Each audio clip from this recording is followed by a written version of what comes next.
പ്രിയമുള്ളവർ, അസ്സലാമു അലൈക്കും.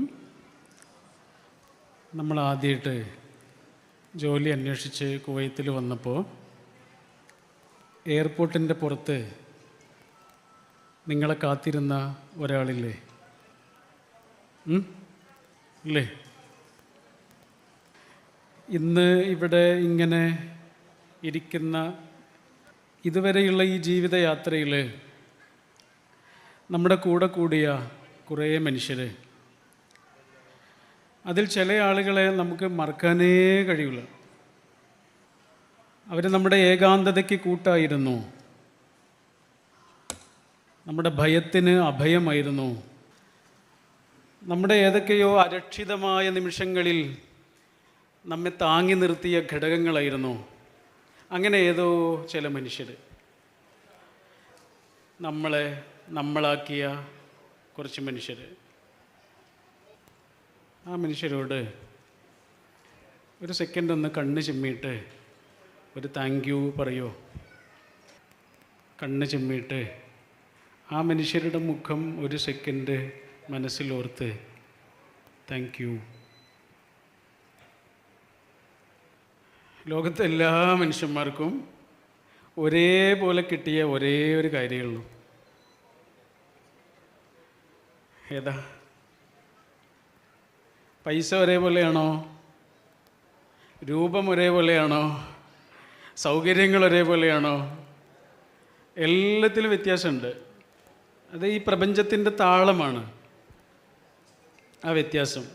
പക്ഷെ എല്ലാവർക്കും ഒരേപോലെ കിട്ടിയ ഒരേ ഒരു കാര്യമുള്ളൂ, സമയം.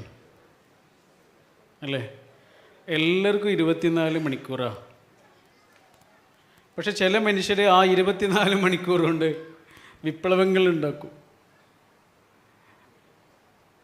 എത്ര കാലം ജീവിച്ചു എന്നുള്ളതൊന്നും ഒരു വിഷയമേ അല്ല. ഒരാൾ എന്താണ് ബാക്കിയാക്കിയത് എന്നുള്ളത് മാത്രമാണ് വിഷയം. അല്ലേ?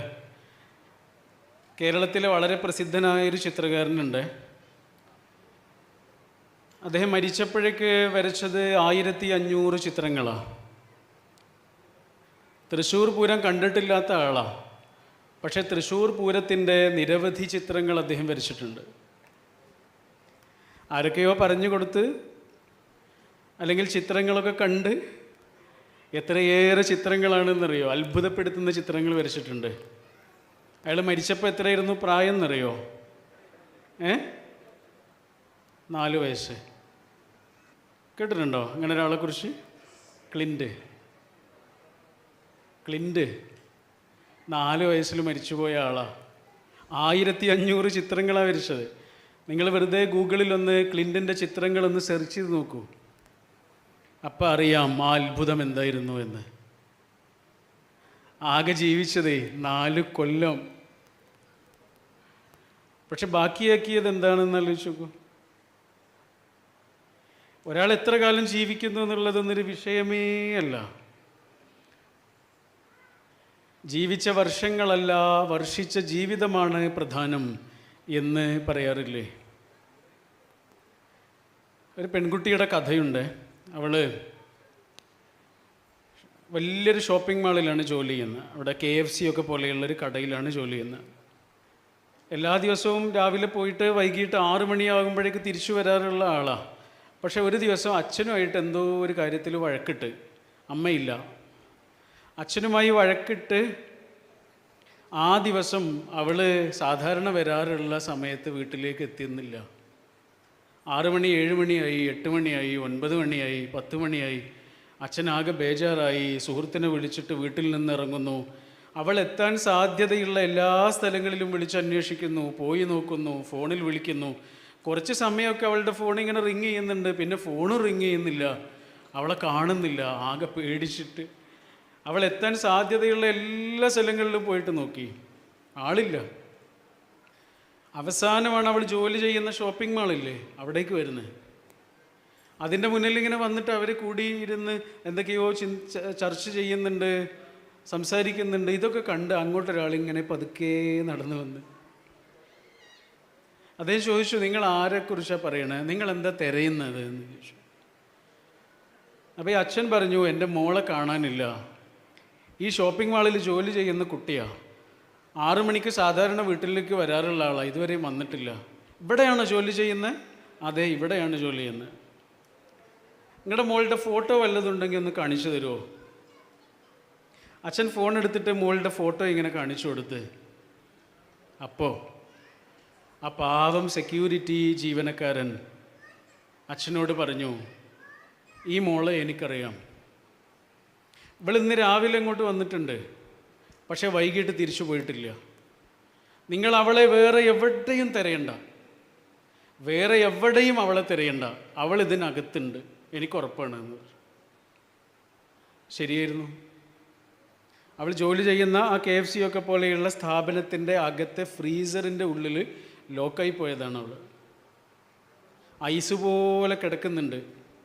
വേഗം എടുത്തു കൊണ്ടുപോകുന്നു, ആശുപത്രിയിലേക്ക് കൊണ്ടുപോകുന്നു, തീവ്ര പരിചരണം നൽകുന്നു.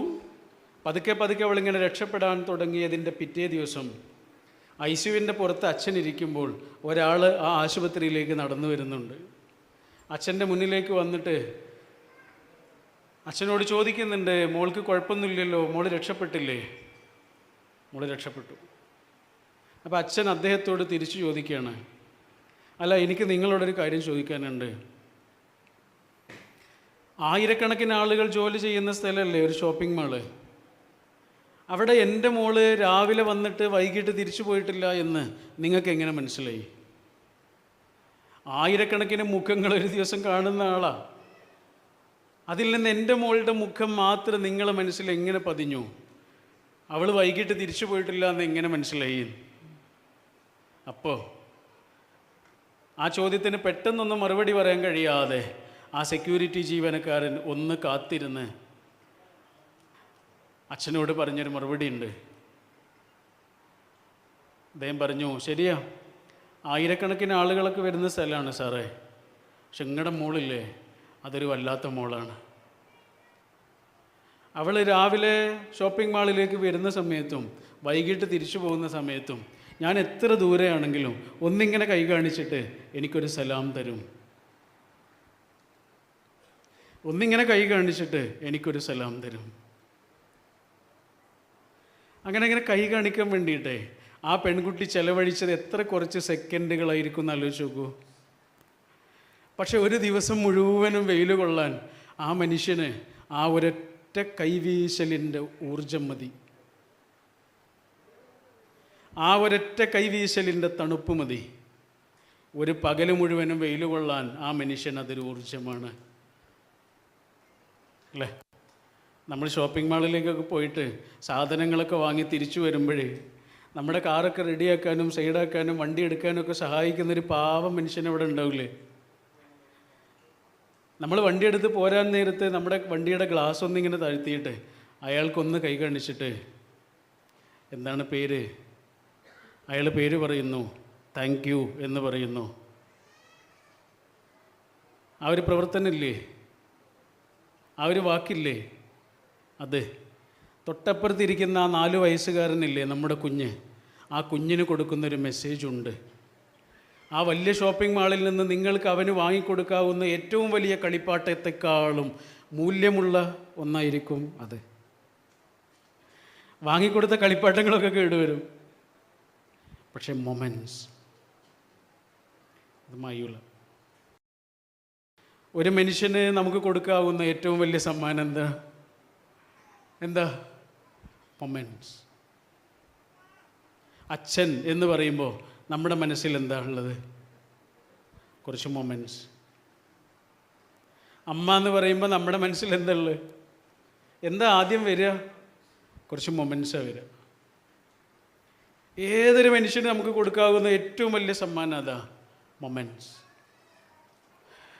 മനുഷ്യൻ്റെ വിലയുണ്ടല്ലോ, മനുഷ്യൻ്റെ വില അതാ. വിശുദ്ധ ഖുർആനിൽ പഠിച്ചവൻ പറഞ്ഞിട്ടുള്ളൊരു കാര്യമുണ്ട്. എന്താണെന്നറിയോ? മനുഷ്യരായ മനുഷ്യരെ മുഴുവനും പഠിച്ചവൻ ബഹുമാനിക്കുന്നു എന്ന്. സ്നേഹിക്കുന്നു എന്നല്ല, ബഹുമാനിക്കുന്നു എന്ന്. സ്നേഹത്തിൻ്റെയൊക്കെ എത്രയോ മുകളിലുള്ള പദമാണ് ഉപയോഗിച്ചത്.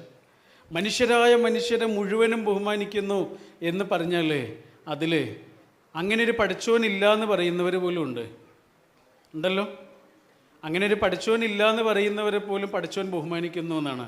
വലഖദ് കറമിന ബനി ആദം എന്ന് പറഞ്ഞാൽ മനുഷ്യരായ മനുഷ്യരെ മുഴുവനും ബഹുമാനിക്കുന്നു. പടച്ചോനില്ല എന്നൊരു പറയുന്ന ഒരാളെ നമ്മൾ ബഹുമാനിക്കുമോ? നമ്മുടെ കുടുംബത്തിൽ അങ്ങനെ ഒരാളുണ്ടെങ്കിൽ നമ്മൾ ബഹുമാനിക്കുമോ? ബഹുമാനിക്കുന്നത് പോയിട്ട് വല്ല അടുപ്പവും കാണിക്കുമോ?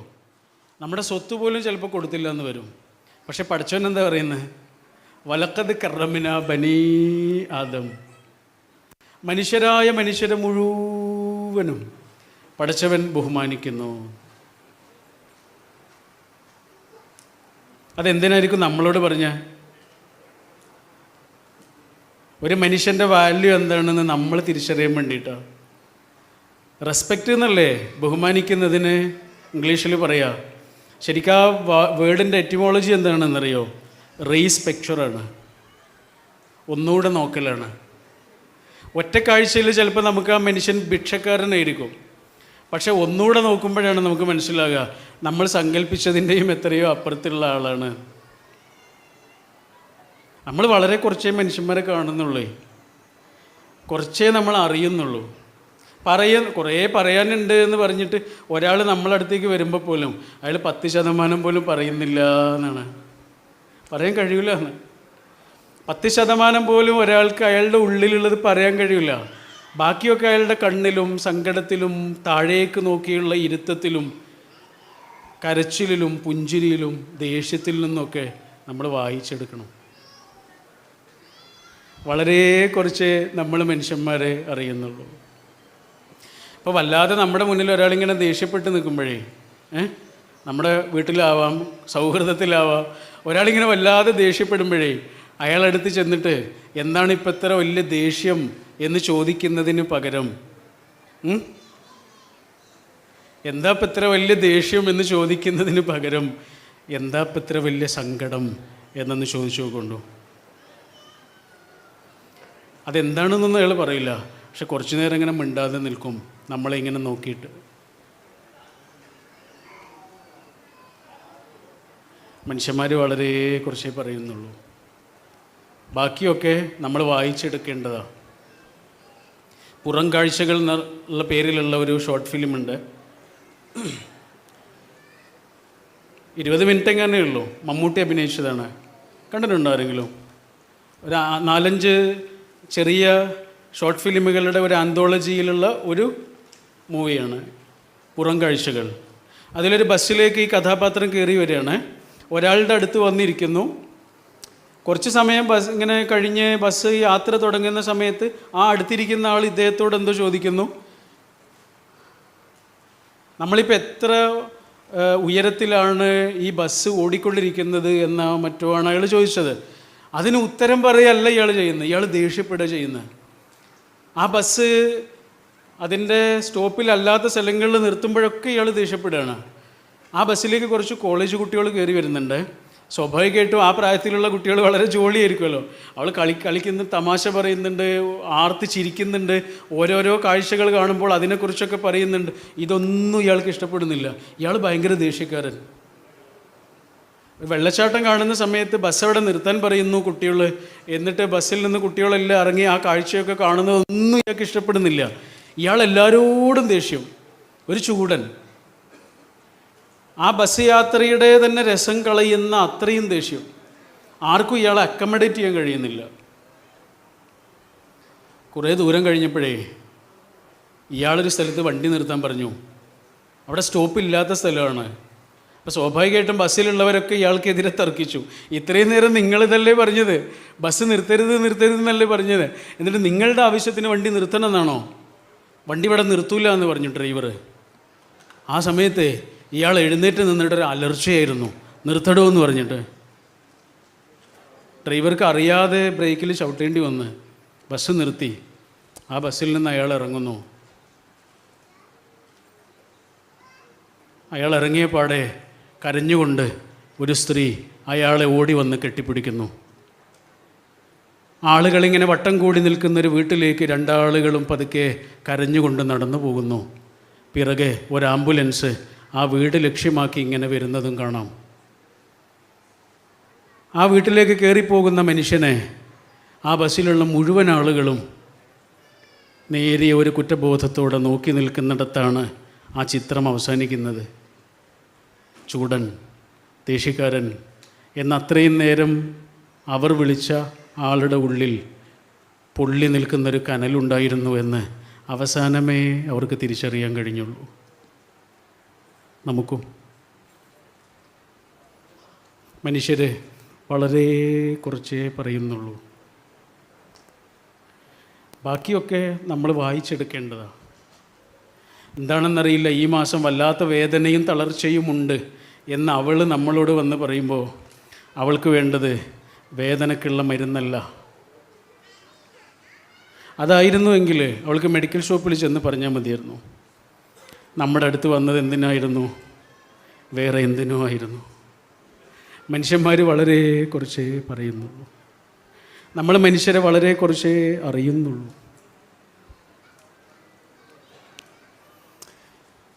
സുഭാഷ് ചന്ദ്രനെ വായിച്ചിട്ടുണ്ടോ? വായിച്ച ആളുകൾ ഉണ്ടാവാം, ഇല്ലെങ്കിൽ വായിക്കേണ്ട പുസ്തകങ്ങളാണ്. മലയാളത്തിൽ ഇന്ന് ജീവിച്ചിരിക്കുന്നവരിൽ പ്രതിഭാധനരായ എഴുത്തുകാരിൽ ഒരാളാണ് സുഭാഷ് ചന്ദ്രൻ. അദ്ദേഹത്തിന് ഇപ്പോൾ 50 വയസ്സായി. 50 വയസ്സായപ്പോൾ അദ്ദേഹത്തിൻ്റെ ജീവിതമായിട്ട് ബന്ധപ്പെട്ട 50 ആളുകളെക്കുറിച്ച് എഴുതിയ ഒരു പുസ്തകമുണ്ട്. നല്ല രസമുള്ളൊരു പുസ്തകം. അതിലൊന്നാമതായിട്ട് പറയുന്നത് അച്ഛനെക്കുറിച്ചാണ്. സുഭാഷ് ചന്ദ്രൻ. ശരിക്കും എന്താണ് ആ പേരിൻ്റെ പിന്നിൽ നിന്നറിയോ? അച്ഛൻ ഈ കുട്ടിക്കിട്ട പേര് സുരേഷ് എന്നായിരുന്നു. അങ്ങനെ സ്കൂളിൽ ചേർക്കാൻ പോയപ്പോൾ അവൻ പറഞ്ഞു, എനിക്ക് സുരേഷ് വേണ്ട, എനിക്ക് സുഭാഷ് ചന്ദ്ര ബോസ് മതിയെന്ന്. കാരണം വീടിൻ്റെ പൂമുഖത്ത് കുറേ ആൾക്കാരുടെ ചിത്രം തൂക്കിയിട്ടിട്ടുണ്ട്. അതിൽ കാണാൻ നല്ല മൊഞ്ചുള്ള ഒരാളുണ്ട്, പട്ടാള വേഷമൊക്കെ ധരിച്ചിട്ടുള്ള സുമുഖനായ ഒരു ചെറുപ്പക്കാരനുണ്ട്. ഒരു ചിത്രമുണ്ട്, അയാളുടെ പേര് മതി, സുഭാഷ് ചന്ദ്ര ബോസ്. അപ്പോൾ മാഷ് പറഞ്ഞു സുഭാഷ് ചന്ദ്രൻ മതി, ബോസൊക്കെ വലിയ കുട്ടിയാകുമ്പോൾ ആയാൽ മതി എന്ന് പറഞ്ഞു. അങ്ങനെ കിട്ടിയ പേരാണ് സുഭാഷ് ചന്ദ്രൻ. അച്ഛനെക്കുറിച്ച് പറയുന്നത് എന്താണെന്നറിയോ? അച്ഛനൊരു കമ്പനിയിൽ ജോലി ചെയ്യുന്ന ആളാണ്. അപ്പോൾ സ്വാഭാവികമായിട്ടും കുട്ടികളൊക്കെ എന്താ പറയുക, മക്കൾ അച്ഛൻ്റെ കമ്പനി എന്നല്ലേ പറയുക, അല്ലേ? അപ്പൻ്റെ ഓഫീസ്, അച്ഛൻ്റെ ഓഫീസ്, ഉമ്മയുടെ ഓഫീസ് എന്നൊക്കെയല്ലേ പറയാം. അപ്പോൾ സ്വാഭാവികമായിട്ടും കുട്ടികളെന്താ പറയുക, അച്ഛൻ്റെ കമ്പനി, അച്ഛൻ്റെ കമ്പനി, അച്ഛൻ്റെ കമ്പനി എന്ന് എത്രയോ കാലമായിട്ട് ഇവൻ കേൾക്കുന്നുണ്ട്. ജനിച്ചത് മുതൽ കേൾക്കുന്നുണ്ട്. പക്ഷേ ഇവൻ അതുവരെ കണ്ടിട്ടില്ല, അച്ഛൻ്റെ കമ്പനി കണ്ടിട്ടില്ല. കാണാൻ അവന് വല്ലാത്ത ആഗ്രഹമുണ്ട്. 6 വയസ്സുള്ള സമയത്ത് അവന് കാണാനുള്ള കലശലായ ആഗ്രഹമുള്ളൊരു സമയത്ത് ഒരു ദിവസം അവൻ്റെ ചേട്ടൻ വന്നിട്ട് പറഞ്ഞു, നിനക്ക് അച്ഛൻ്റെ കമ്പനി കാണണ്ടേ? ആ, അച്ഛൻ്റെ കമ്പനി കാണണം, ഞാൻ നിന്നെ കൊണ്ടുപോകാം. പക്ഷേ സൈക്കിൾ വാടകയ്ക്ക് എടുക്കണം. സൈക്കിൾ വാടകയ്ക്ക് എടുക്കണമെങ്കിൽ 50 വയസ്സ് വേണം. നീ അമ്മയുടെ കയ്യിൽ നിന്ന് 50 വയസ്സ് ഒപ്പിച്ചാൽ ഞാൻ സൈക്കിൾ വാടകയ്ക്ക് എടുത്തിട്ട് നിന്നെ അച്ഛൻ്റെ കമ്പനി കാണിച്ചു തരാം എന്ന് ചേട്ടൻ കൃഷ്ണൻ പറഞ്ഞു. അച്ഛൻ നല്ല കമ്മ്യൂണിസ്റ്റുകാരനായിരുന്നു. അതുകൊണ്ട് സഖാവ് പി കൃഷ്ണപിള്ളയുടെ പേരിട്ടതാ കൃഷ്ണപിള്ള. ഈ കൃഷ്ണപിള്ളയുണ്ടല്ലോ, 15 വയസ്സുള്ള കൃഷ്ണപിള്ള SSLC തോറ്റ് നിൽക്കുകയാണ്. അതുകൊണ്ട് അവൻ ചോദിച്ചാൽ അമ്മ പൈസ കൊടുക്കില്ല. അതുകൊണ്ട് അനിയനെ മെല്ലെ പറഞ്ഞു വിടുകയാണ്. അങ്ങനെ അനുജൻ 50 പൈസയൊക്കെ ഒപ്പിച്ച് സൈക്കിളിൽ 2 പേരും അച്ഛൻ്റെ കമ്പനി കാണാൻ പോയി. കമ്പനിയിലെത്തിയ പാടെ ഈ 6 വയസ്സുള്ള സുഭാഷില്ലേ, ഇവൻ അച്ഛനെ തിരയുക. ആ കമ്പനിയിൽ എവിടെയും അവൻ്റെ അച്ഛനെ കാണുന്നില്ല. കാരണം അവൻ്റെ അച്ഛൻ രാവിലെ ഇറങ്ങുമ്പോഴും വൈകിട്ട് തിരിച്ചു വരുമ്പോഴും അച്ഛൻ ഉടുക്കാറുള്ളത് വെളുത്ത ഷർട്ടും വെളുത്ത തുണിയുമാണ്. അതുകൊണ്ട് വെള്ളയും ഉടുത്തിട്ടുള്ള അച്ഛനെയാണ് അവൻ തിരയുന്നത്. പക്ഷെ അവിടെയുള്ള മുഴുവൻ ആളുകൾ ഉടുത്തിട്ടുള്ളത് പച്ചയുമാണ്. അവരൊക്കെ മുഷിഞ്ഞ വസ്ത്രമാണ്, പെട്ടെന്ന് അഴുക്കറിയാത്ത രീതിയിലുള്ള വസ്ത്രമാണ്, പച്ചയും അല്ലേ. ആ വസ്ത്രത്തിലാണ് എല്ലാവരും, ആ യൂണിഫോമിലുള്ളത്. അപ്പോഴാണ് ഇവൻ പറയുക, ഒരാൾ എന്നെ വന്നിങ്ങനെ തലോടി, അയാളുടെ ഒരു കൈവിരൽ മുറിഞ്ഞു പോയിരുന്നു. മുറിഞ്ഞ കൈവിരലുള്ള ഒരു കൈത്തലം എന്നെ വന്ന് പതുക്കെ ഇങ്ങനെ തലോടി. നോക്കുമ്പോൾ അച്ഛൻ കമ്പനിയുടെ മെഷീനിൽ കുടുങ്ങിയിട്ട് അച്ഛൻ്റെ ഒരു കൈവിരൽ എന്നോ മുറിഞ്ഞു പോയിട്ടുണ്ട്. നോക്കുമ്പോൾ അച്ഛൻ വെള്ളയുമല്ല, പച്ചയും. അപ്പോൾ ഈ കുട്ടി നേരിയ സങ്കടത്തോടെയാണെങ്കിലും അച്ഛനോട് പറഞ്ഞു, സാധാരണ അച്ഛൻ അവന് അലൂമിനിയത്തിൻ്റെ കമ്പനിയാണ്, അവിടെ നിന്ന് എന്തോ പൊടിയൊക്കെ കൊണ്ടുവന്ന് കൊടുക്കാറുണ്ട്, അലൂമിനിയത്തിൻ്റെ വെള്ള കളറുള്ള പൊടി. അപ്പോൾ ഇവൻ ആ കൗതുകത്തോടെ അച്ഛനോട് ചോദിച്ചു, അച്ഛാ എനിക്ക് കുറച്ച് പൊടി തരുമോ, എനിക്ക് കുറച്ച് പൊടി തരുമോ? അപ്പോൾ അച്ഛൻ അവനോട് കൊടുക്കണ്ട്. അപ്പം ഞാൻ പറഞ്ഞു വന്നത്, ആ കുട്ടി അച്ഛൻ്റെ കമ്പനിയിലേക്ക് എത്തിയിട്ട് അച്ഛനോട് ചോദിക്കുകയാണ്, കുറച്ച് അലൂമിനിയത്തിൻ്റെ പൊടി തരുമോ? അപ്പോൾ അച്ഛന് അവനോട് പറയാ, മിണ്ടരുത് മിണ്ടരുത് എന്ന് പറഞ്ഞു. കാരണം അച്ഛൻ ആരെയോ പേടിക്കുന്നുണ്ട്. ആരെയോ പേടിക്കുന്ന ഒരച്ഛൻ അത്രയേറെ ആളുകളിൽ നിന്ന് തിരിച്ചറിയപ്പെടാതെ പോകുന്ന ഒരച്ഛൻ, അതാ കുട്ടിയെ വല്ലാതെ സങ്കടത്തിലാഴ്ത്തി. അവനൊരിക്കലും പ്രതീക്ഷിച്ചിട്ടില്ല, അവനങ്ങോട്ട് പോകേണ്ടില്ലായിരുന്നു എന്നാണ് തോന്നിയത്. തിരിച്ച് അവൻ വരുമ്പോൾ ചേട്ടൻ്റെ സൈക്കിളിൻ്റെ പിന്നാമ്പുറത്ത് ഇരുന്നിട്ട് അവൻ 2 കാര്യങ്ങൾ തീരുമാനിച്ചു. 1, ആരെയും പേടിക്കുന്ന ജോലി ചെയ്യൂല എന്ന്. 2, ആരെയും പേടിപ്പിക്കുന്ന ജോലിയും ചെയ്യൂല. പിന്നെ അവൻ ഒരു കാര്യം കൂടി തീരുമാനിച്ചു, ആയിരക്കണക്കിന് ആളുകൾ നിൽക്കുന്ന ഒരു സ്ഥലത്തും എന്നെ പ്രത്യേകമായി തിരിച്ചറിയുന്ന ഒരു ജോലിയെ ഞാൻ ചെയ്യൂ. പക്ഷേ ആ അച്ഛനെ കുറിച്ച് വായിച്ചപ്പോഴേ ഭയങ്കര സങ്കടമായി. ശരിക്കും അപ്പം മനസ്സിൽ വന്നത് ആരാണെന്നറിയോ? പ്രവാസികളായ അച്ഛന്മാരാ. ശരിക്കും അങ്ങനെയല്ലേ? അത്യാവശ്യ സൗകര്യങ്ങളിൽ ജീവിക്കുന്ന ആളുകളെ കുറിച്ചല്ല കേട്ടോ. അവരും കടന്നു വന്നത് ഈ സൗകര്യങ്ങളിലൂടെ ഒന്നും ആവില്ല. എന്നോട് നേരത്തെ ഒരാൾ പറഞ്ഞതാ, ഓലപ്പുരയേക്കാളും ചെറിയ വീടായിരുന്നു ഉണ്ടായിരുന്നത്. ഒരു നല്ല വീടുണ്ടായിരുന്നെങ്കിൽ ഇങ്ങോട്ട് വരൂലായിരുന്നു. ഓലപ്പുരയേക്കാളും താഴ്ന്ന രീതിയിലുള്ള ഷീറ്റ് കൊണ്ട് വലിച്ചു കെട്ടിയ വീട്ടിൽ താമസിച്ച ഒരാളായിരുന്നു അദ്ദേഹം. ഇന്ന് അദ്ദേഹം എത്രയോ ആശുപത്രികളുടെ ഉടമയാണ്. ഈ നിൽക്കുന്ന ആളാണ്. അപ്പോൾ ഇപ്പം സൗകര്യങ്ങളിൽ ജീവിക്കുന്ന ഒരാളും കടന്നു വന്നത് അത്ര സൗകര്യങ്ങളിലൂടെ ഒന്നും ആവില്ല. പക്ഷെ ഞാനത് വായിച്ചപ്പോഴേ കുറേ അച്ഛന്മാരെയാണ് ഓർത്തത്. കാരണം അച്ഛന്മാർ, പ്രവാസികളായ അച്ഛന്മാർ വീട്ടിലേക്ക് വരുമ്പോഴും നാട്ടിലേക്ക് വരുമ്പോഴും മക്കൾ കാണുന്നത് നല്ല വസ്ത്രത്തിലാണ്, നാട്ടിൽ നിന്ന് തിരിച്ചു പോകുമ്പോഴും കാണുന്നത് നല്ല വസ്ത്രത്തിലാണ്. പക്ഷെ ഇവിടെ വിയർത്തു കുളിച്ച് നിൽക്കുന്ന ആ അച്ഛന്മാരെ മക്കൾ പലപ്പോഴും കാണണമെന്നില്ല. ആ മക്കൾ കഴിച്ചിട്ടുള്ള പലതും ഈ അച്ഛന്മാർ, ഈ വാപ്പമാർ കഴിച്ചിട്ട് പോലും ഉണ്ടാവില്ല. എന്നോട് ഒരു സുഹൃത്ത് പറഞ്ഞത്, അദ്ദേഹത്തിൻ്റെ റൂമിലുള്ള ഒരാൾ 10-30 വർഷം പ്രവാസിയായിട്ടുള്ള ഒരാൾ പ്രവാസം അവസാനിപ്പിച്ച് നാട്ടിലേക്ക് പോവുക. അപ്പോൾ സ്വാഭാവികമായിട്ട് റൂമിലുള്ള എല്ലാ ആളുകളും കൂടിയിട്ട് ഇദ്ദേഹത്തിനൊരു സമ്മാനം കൊടുക്കാൻ വേണ്ടി തീരുമാനിച്ചു. അപ്പോൾ അദ്ദേഹത്തോട് ചോദിക്കുന്നുണ്ട്, നിങ്ങൾക്ക് എന്താണ് വേണ്ടതെന്ന് പറയൂ, ഞങ്ങൾ വാങ്ങിത്തരാൻ തയ്യാറാണ്, എന്തായാലും ഞങ്ങൾ വാങ്ങിത്തരും, അപ്പോൾ നിങ്ങൾക്ക് ആവശ്യമുള്ളതാകുന്നതല്ലേ നല്ലതെന്നൊക്കെ. പക്ഷെ ഇദ്ദേഹം ഒരു കാരണവശാലും പറയൂല എന്താ വേണ്ടതെന്ന്. അവസാനം ഇദ്ദേഹം പോകുന്നതിൻ്റെ തലേ ദിവസം ഇവർ ചോദിച്ചു, നിങ്ങൾക്ക് എന്താണ് വേണ്ടതെന്നൊന്ന് പറയുമോ? നിർബന്ധിച്ചപ്പോൾ അദ്ദേഹം പറഞ്ഞു, ഞാൻ ജോലിക്ക് പോകുന്ന, നടന്നു പോകാറുള്ള ആ സ്ഥലത്ത് അവിടെയുള്ള ഒരു ഷോപ്പിൽ നല്ല ചൂടിൽ ഇങ്ങനെ കറങ്ങിക്കൊണ്ടിരിക്കുന്ന കോഴി കാണാറുണ്ട്, ചിക്കൻ. അതൊന്ന് കഴിച്ചാൽ കൊള്ളാമെന്നുണ്ട്.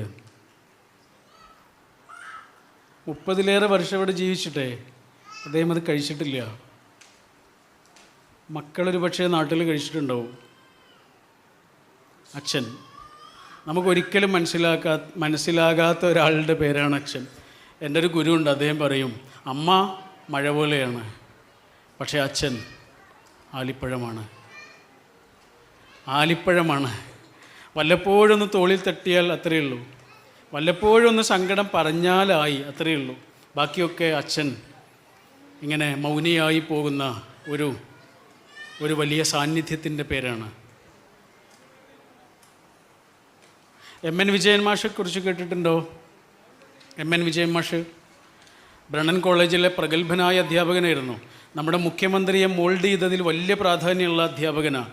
മുഖ്യമന്ത്രിക്ക് ഏറ്റവും ഇഷ്ടപ്പെട്ട അധ്യാപകനാണ് എം.എൻ. വിജയൻ മാഷ്. മാഷോട് ഒരിക്കൽ ഒരു ഇൻ്റർവ്യൂ നടത്തുന്നുണ്ട് അദ്ദേഹത്തിൻ്റെ മകൻ. മാഷിന് ഒരുപാട് രോഗങ്ങളായിരുന്നു, 12ഓളം രോഗങ്ങളുള്ള ശരീരമായിരുന്നു ആ മെലിഞ്ഞ ശരീരം. ആ രോഗങ്ങളും വെച്ചാണ് എത്രയോ കാലം ജീവിച്ചതേ. അപ്പോൾ മകൻ ചോദിക്കുകയാണ്, എങ്ങനെയാണ് അച്ഛൻ അത്രയേറെ രോഗങ്ങളിലൂടെ കടന്നു വന്നത്? എന്നും വീട്ടിലെ ചർച്ചാ വിഷയമായിരുന്നു അച്ഛൻ്റെ രോഗം. ക്യാൻസർ അടക്കമുള്ള രോഗങ്ങളുണ്ടേ. സംസാരിച്ചുകൊണ്ടിരിക്കുമ്പോൾ പിടഞ്ഞ് അണ്ട് മരിക്കുകയാണ് ചെയ്തത്. ഓർമ്മയുണ്ടാവും MN വിജയൻ മാഷ്. അപ്പോൾ എങ്ങനെയാണ് അത്രയേറെ രോഗങ്ങളിലൂടെ അച്ഛൻ ഇങ്ങനെ കടന്നുപോയത് എന്ന് മകൻ ചോദിച്ചപ്പോൾ അച്ഛൻ അതിന് മറുപടിയൊന്നും പറഞ്ഞില്ല. പക്ഷേ അച്ഛനൊരു സംഭവം പറഞ്ഞു. അദ്ദേഹം പറയാണ്, അദ്ദേഹത്തിൻ്റെ മോളുണ്ട്, ഉഷ എന്നും ആണ് മറ്റു പേര്. ഉഷയ്ക്ക് വളരെ പ്രധാനപ്പെട്ട ഒരു പരീക്ഷ നടക്കുന്ന സമയം, വളരെ പ്രധാനപ്പെട്ട പരീക്ഷ നടക്കുന്ന സമയം ഈ അച്ഛന് കലശലായ രക്തവാർച്ചയുണ്ടായി, ബ്ലീഡിംഗ് ഉണ്ടായി. രാത്രി വല്ലാതെ രക്തമൊഴുകുന്ന തരത്തിലായി കാര്യങ്ങൾ. അപ്പം അദ്ദേഹം പറയാം, ഞാനും ശാരദയും ഇരുന്നിട്ട് ആ രക്തമൊക്കെ തുടച്ച് വൃത്തിയാക്കും. നിങ്ങൾ 3 ആളുകളും അത് അറിയരുതേ എന്നാണ് ഞങ്ങൾ ആഗ്രഹിച്ചത്. കാരണം ഉഷയ്ക്ക് പരീക്ഷ നടക്കുകയാണ്. ഉഷയ്ക്ക് പരീക്ഷ നടക്കുകയാണ്. ഞാൻ ആശുപത്രിയിലായാൽ എനിക്കൊരു അസുഖമുണ്ട് എന്ന് പോലും അറിഞ്ഞാൽ അവളുടെ പരീക്ഷയെ ബാധിക്കും. അതുകൊണ്ട് നിങ്ങൾ അറിയാതിരിക്കാൻ വേണ്ടി ഞങ്ങളത് തുടച്ച് വൃത്തിയാക്കാറാണ്. എന്നിട്ട് അദ്ദേഹം ഒരു വരി കൂടെ ചേർത്തു, അവസാനത്തെ പരീക്ഷ കഴിഞ്ഞ് എൻ്റെ മോള് വീട്ടിലേക്ക് വന്ന ദിവസം ആംബുലൻസ് വിളിച്ച് ഞങ്ങൾ ആശുപത്രിയിലേക്ക് പോയി. മക്കളെ ഒരുപാട് സ്നേഹിക്കാൻ കഴിയുന്ന ഒരു അച്ഛനല്ല ഞാൻ. എന്നെക്കൊണ്ട് കഴിയില്ല. അതെങ്ങനെയാണെന്ന് പോലും എനിക്കറിയില്ല. പക്ഷെ ഞാൻ കാരണം എൻ്റെ കുട്ടികൾക്ക് ഒരു തടസ്സമുണ്ടാകരുത് എന്നാഗ്രഹിക്കുന്ന അച്ഛനായിരുന്നു ഞാൻ കാരണം എൻ്റെ കുട്ടികൾക്ക് ഒരു തടസ്സമുണ്ടാകരുത് എന്നാഗ്രഹിക്കുന്ന അച്ഛനായിരുന്നു ഞാൻ. അച്ഛനെ നമുക്ക് മനസ്സിലാവില്ല. അതുകൊണ്ടാണ് ആ ഗുരുനാഥൻ പറഞ്ഞത്, അമ്മ മഴ പോലെയാണ്. അമ്മ ചെയ്യുന്നതൊക്കെ വിസിബിളാണ്. അമ്മ അത്രയേറെ വലിയ സാന്നിധ്യമാണ് കേട്ടോ, ചെറിയ സാന്നിധ്യമല്ല. നമ്മുടെ ഒരു ഗുരുനാഥനുണ്ട്, സ്വാമി നിർമ്മലാനന്ദഗിരി മഹാരാജ്. കേട്ടിട്ടുണ്ടോ? കേട്ടിട്ടില്ലെങ്കിൽ അദ്ദേഹത്തിൻ്റെ പ്രസംഗം വെറുതെ ഒന്ന് യൂട്യൂബിൽ സെർച്ച് ചെയ്ത് നോക്കുന്നുണ്ട്. ജീവിതം 180 ഡിഗ്രി വളഞ്ഞു തിരിഞ്ഞ് മാറാൻ തുടങ്ങും. അതൊരു യൂട്ടേൺ ആയിരിക്കും. അങ്ങനത്തെ പ്രസംഗങ്ങളാണ്. അദ്ദേഹത്തോട് ഒരിക്കൽ ഒരാൾ വന്നിട്ട് പറഞ്ഞു, ഗുരു എനിക്ക് ഗവൺമെൻറ് ജോലി കിട്ടി, ശമ്പളമുണ്ട്, അത്യാവശ്യം നല്ല ശമ്പളമുണ്ട്. ഞാൻ ഈ ശമ്പളത്തിൽ നിന്ന് അച്ഛനും അമ്മയ്ക്കൊക്കെ എങ്ങനെയാണ് കൊടുക്കേണ്ടത്? അച്ഛനും അമ്മയ്ക്കും എങ്ങനെയാണ് കൊടുക്കേണ്ടത് എൻ്റെ ശമ്പളത്തിൽ നിന്നേ? അപ്പോൾ ഗുരു അതിങ്ങനെ കേട്ടിട്ട് അവനോട് പറഞ്ഞു, അച്ഛൻ എന്തായാലും എന്തെങ്കിലുമൊക്കെ കൊടുക്കണം, നിർബന്ധമാണ്. പക്ഷെ അമ്മയ്ക്കൊന്നും കൊടുക്കണ്ട. അമ്മയ്ക്ക് ഒന്നും കൊടുക്കണ്ട. നിൻ്റെ ശമ്പളം മുഴുവനും അമ്മയുടെ മുന്നിൽ വെക്കണം. എന്നിട്ട് അതിൽ നിന്ന് എന്തെങ്കിലും അമ്മ തന്നാൽ അതെടുത്താൽ മതി. അതാണ് അമ്മ. അമ്മയ്ക്ക് വിലയിടരുത് എന്ന്. അതാണ് ഗുരു പഠിപ്പിച്ചു കൊടുക്കുന്നത്. അച്ഛനെ നമുക്ക് മനസ്സിലാവില്ല. അമ്മ ചെയ്യുന്നതൊക്കെ എപ്പോഴും വിസിബിളായിരിക്കുക അല്ലേ?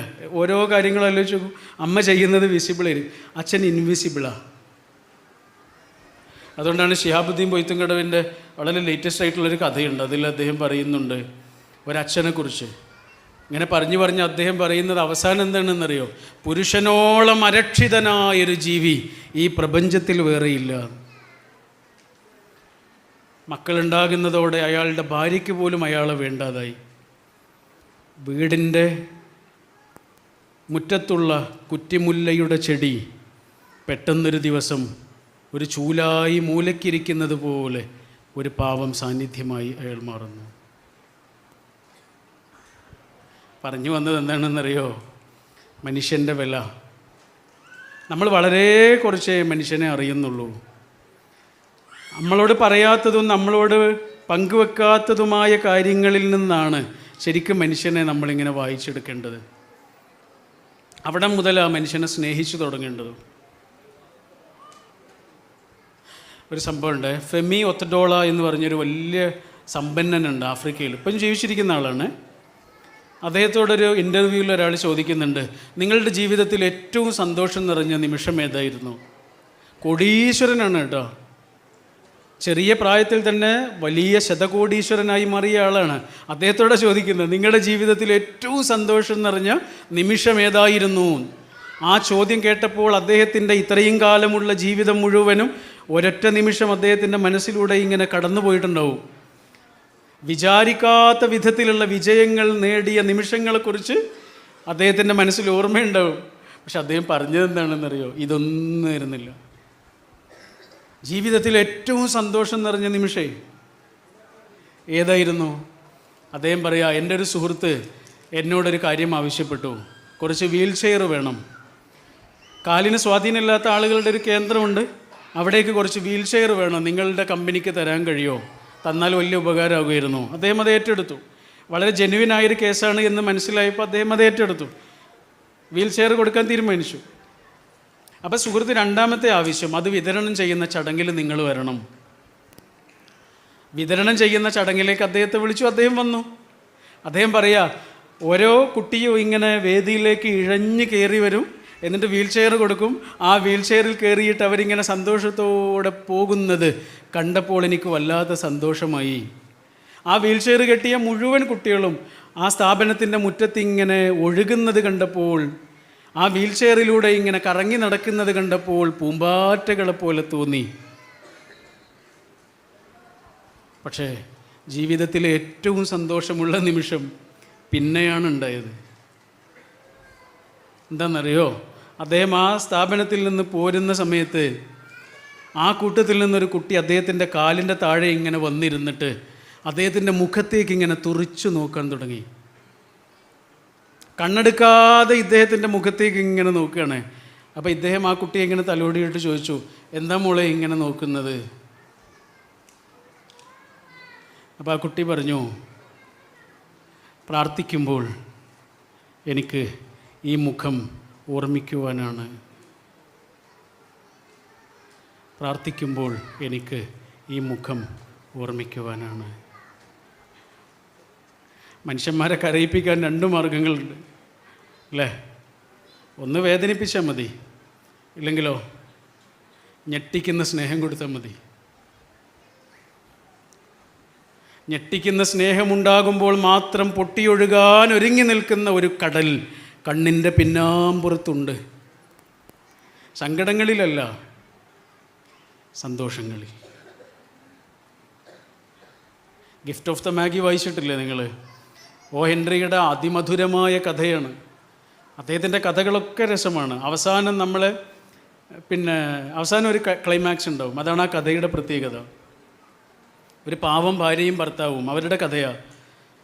Gift of the Magi the of the മാഗിയിൽ അവർ രണ്ടാളുകൾ സമ്മാനം കൊടുക്കണം അവർക്ക് രണ്ടാളുകൾക്കും. പക്ഷേ രണ്ടാളുടെ കയ്യിലും പണമില്ല.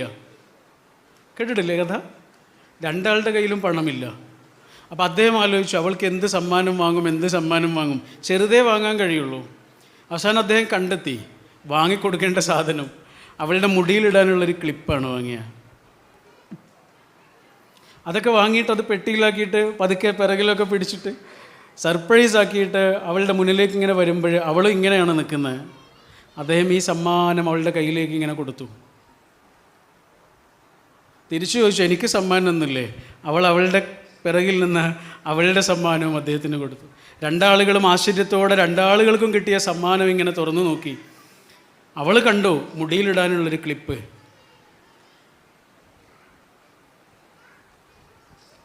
പക്ഷേ അവൾ വാങ്ങിക്കൊടുത്തത് എന്തായിരുന്നു എന്നറിയാം? അദ്ദേഹത്തിൻ്റെ ഒരു വാച്ചുണ്ട്, വളരെ ഇഷ്ടപ്പെട്ടൊരു വാച്ചാണ്. അതിൻ്റെ ഈ സ്ട്രാപ്പ് ഇങ്ങനെ പൊട്ടിയത് അവൾ കണ്ടിട്ടുണ്ട്. അതുകൊണ്ട് നല്ല രസമുള്ളൊരു സ്ട്രാപ്പ് വാങ്ങിക്കൊടുത്തു. ഇതാണ് രണ്ടാളും കാണുന്നത്. പക്ഷേ ഇത് രണ്ടാളും കണ്ടിട്ട് അവരിങ്ങനെ സങ്കടത്തോടു കൂടിയാണ് നിൽക്കുന്നത്. അതിൻ്റെ കാരണം എന്താണെന്നറിയോ? ഇത് രണ്ടാളുകൾക്കും ആ ദിവസം ഉപയോഗിക്കാൻ കഴിയില്ല. എന്തുകൊണ്ടാണെന്നറിയോ? ഈ മുടിയിലിടാനുള്ള ക്ലിപ്പ് അവൾക്ക് വാങ്ങിക്കൊടുത്തത് ഈ വാച്ച് തന്നെ വിറ്റിട്ടായിരുന്നു. ഈ വാച്ചിൻ്റെ സ്ട്രാപ്പ് അവൾ വാങ്ങിയതോ സ്വർണ്ണ നിറത്തിലുള്ള അവളുടെ തലമുടി മുറിച്ച് വിറ്റിട്ടായിരുന്നു. ഷാളൊക്കെ പൊതിച്ച് അയാളുടെ മുന്നിലേക്ക് വന്നിട്ട് അത് മറച്ചു വെച്ചതായിരുന്നു. ഇത് രണ്ടും കണ്ടിട്ട് രണ്ടാളുകൾക്ക് സങ്കടമായി. പിന്നെ അവർക്ക് ആകെ ചെയ്യാൻ കഴിയുന്ന ഒറ്റ കാര്യമാണ് കെട്ടിപ്പിടിച്ച് കരഞ്ഞു എന്ന്.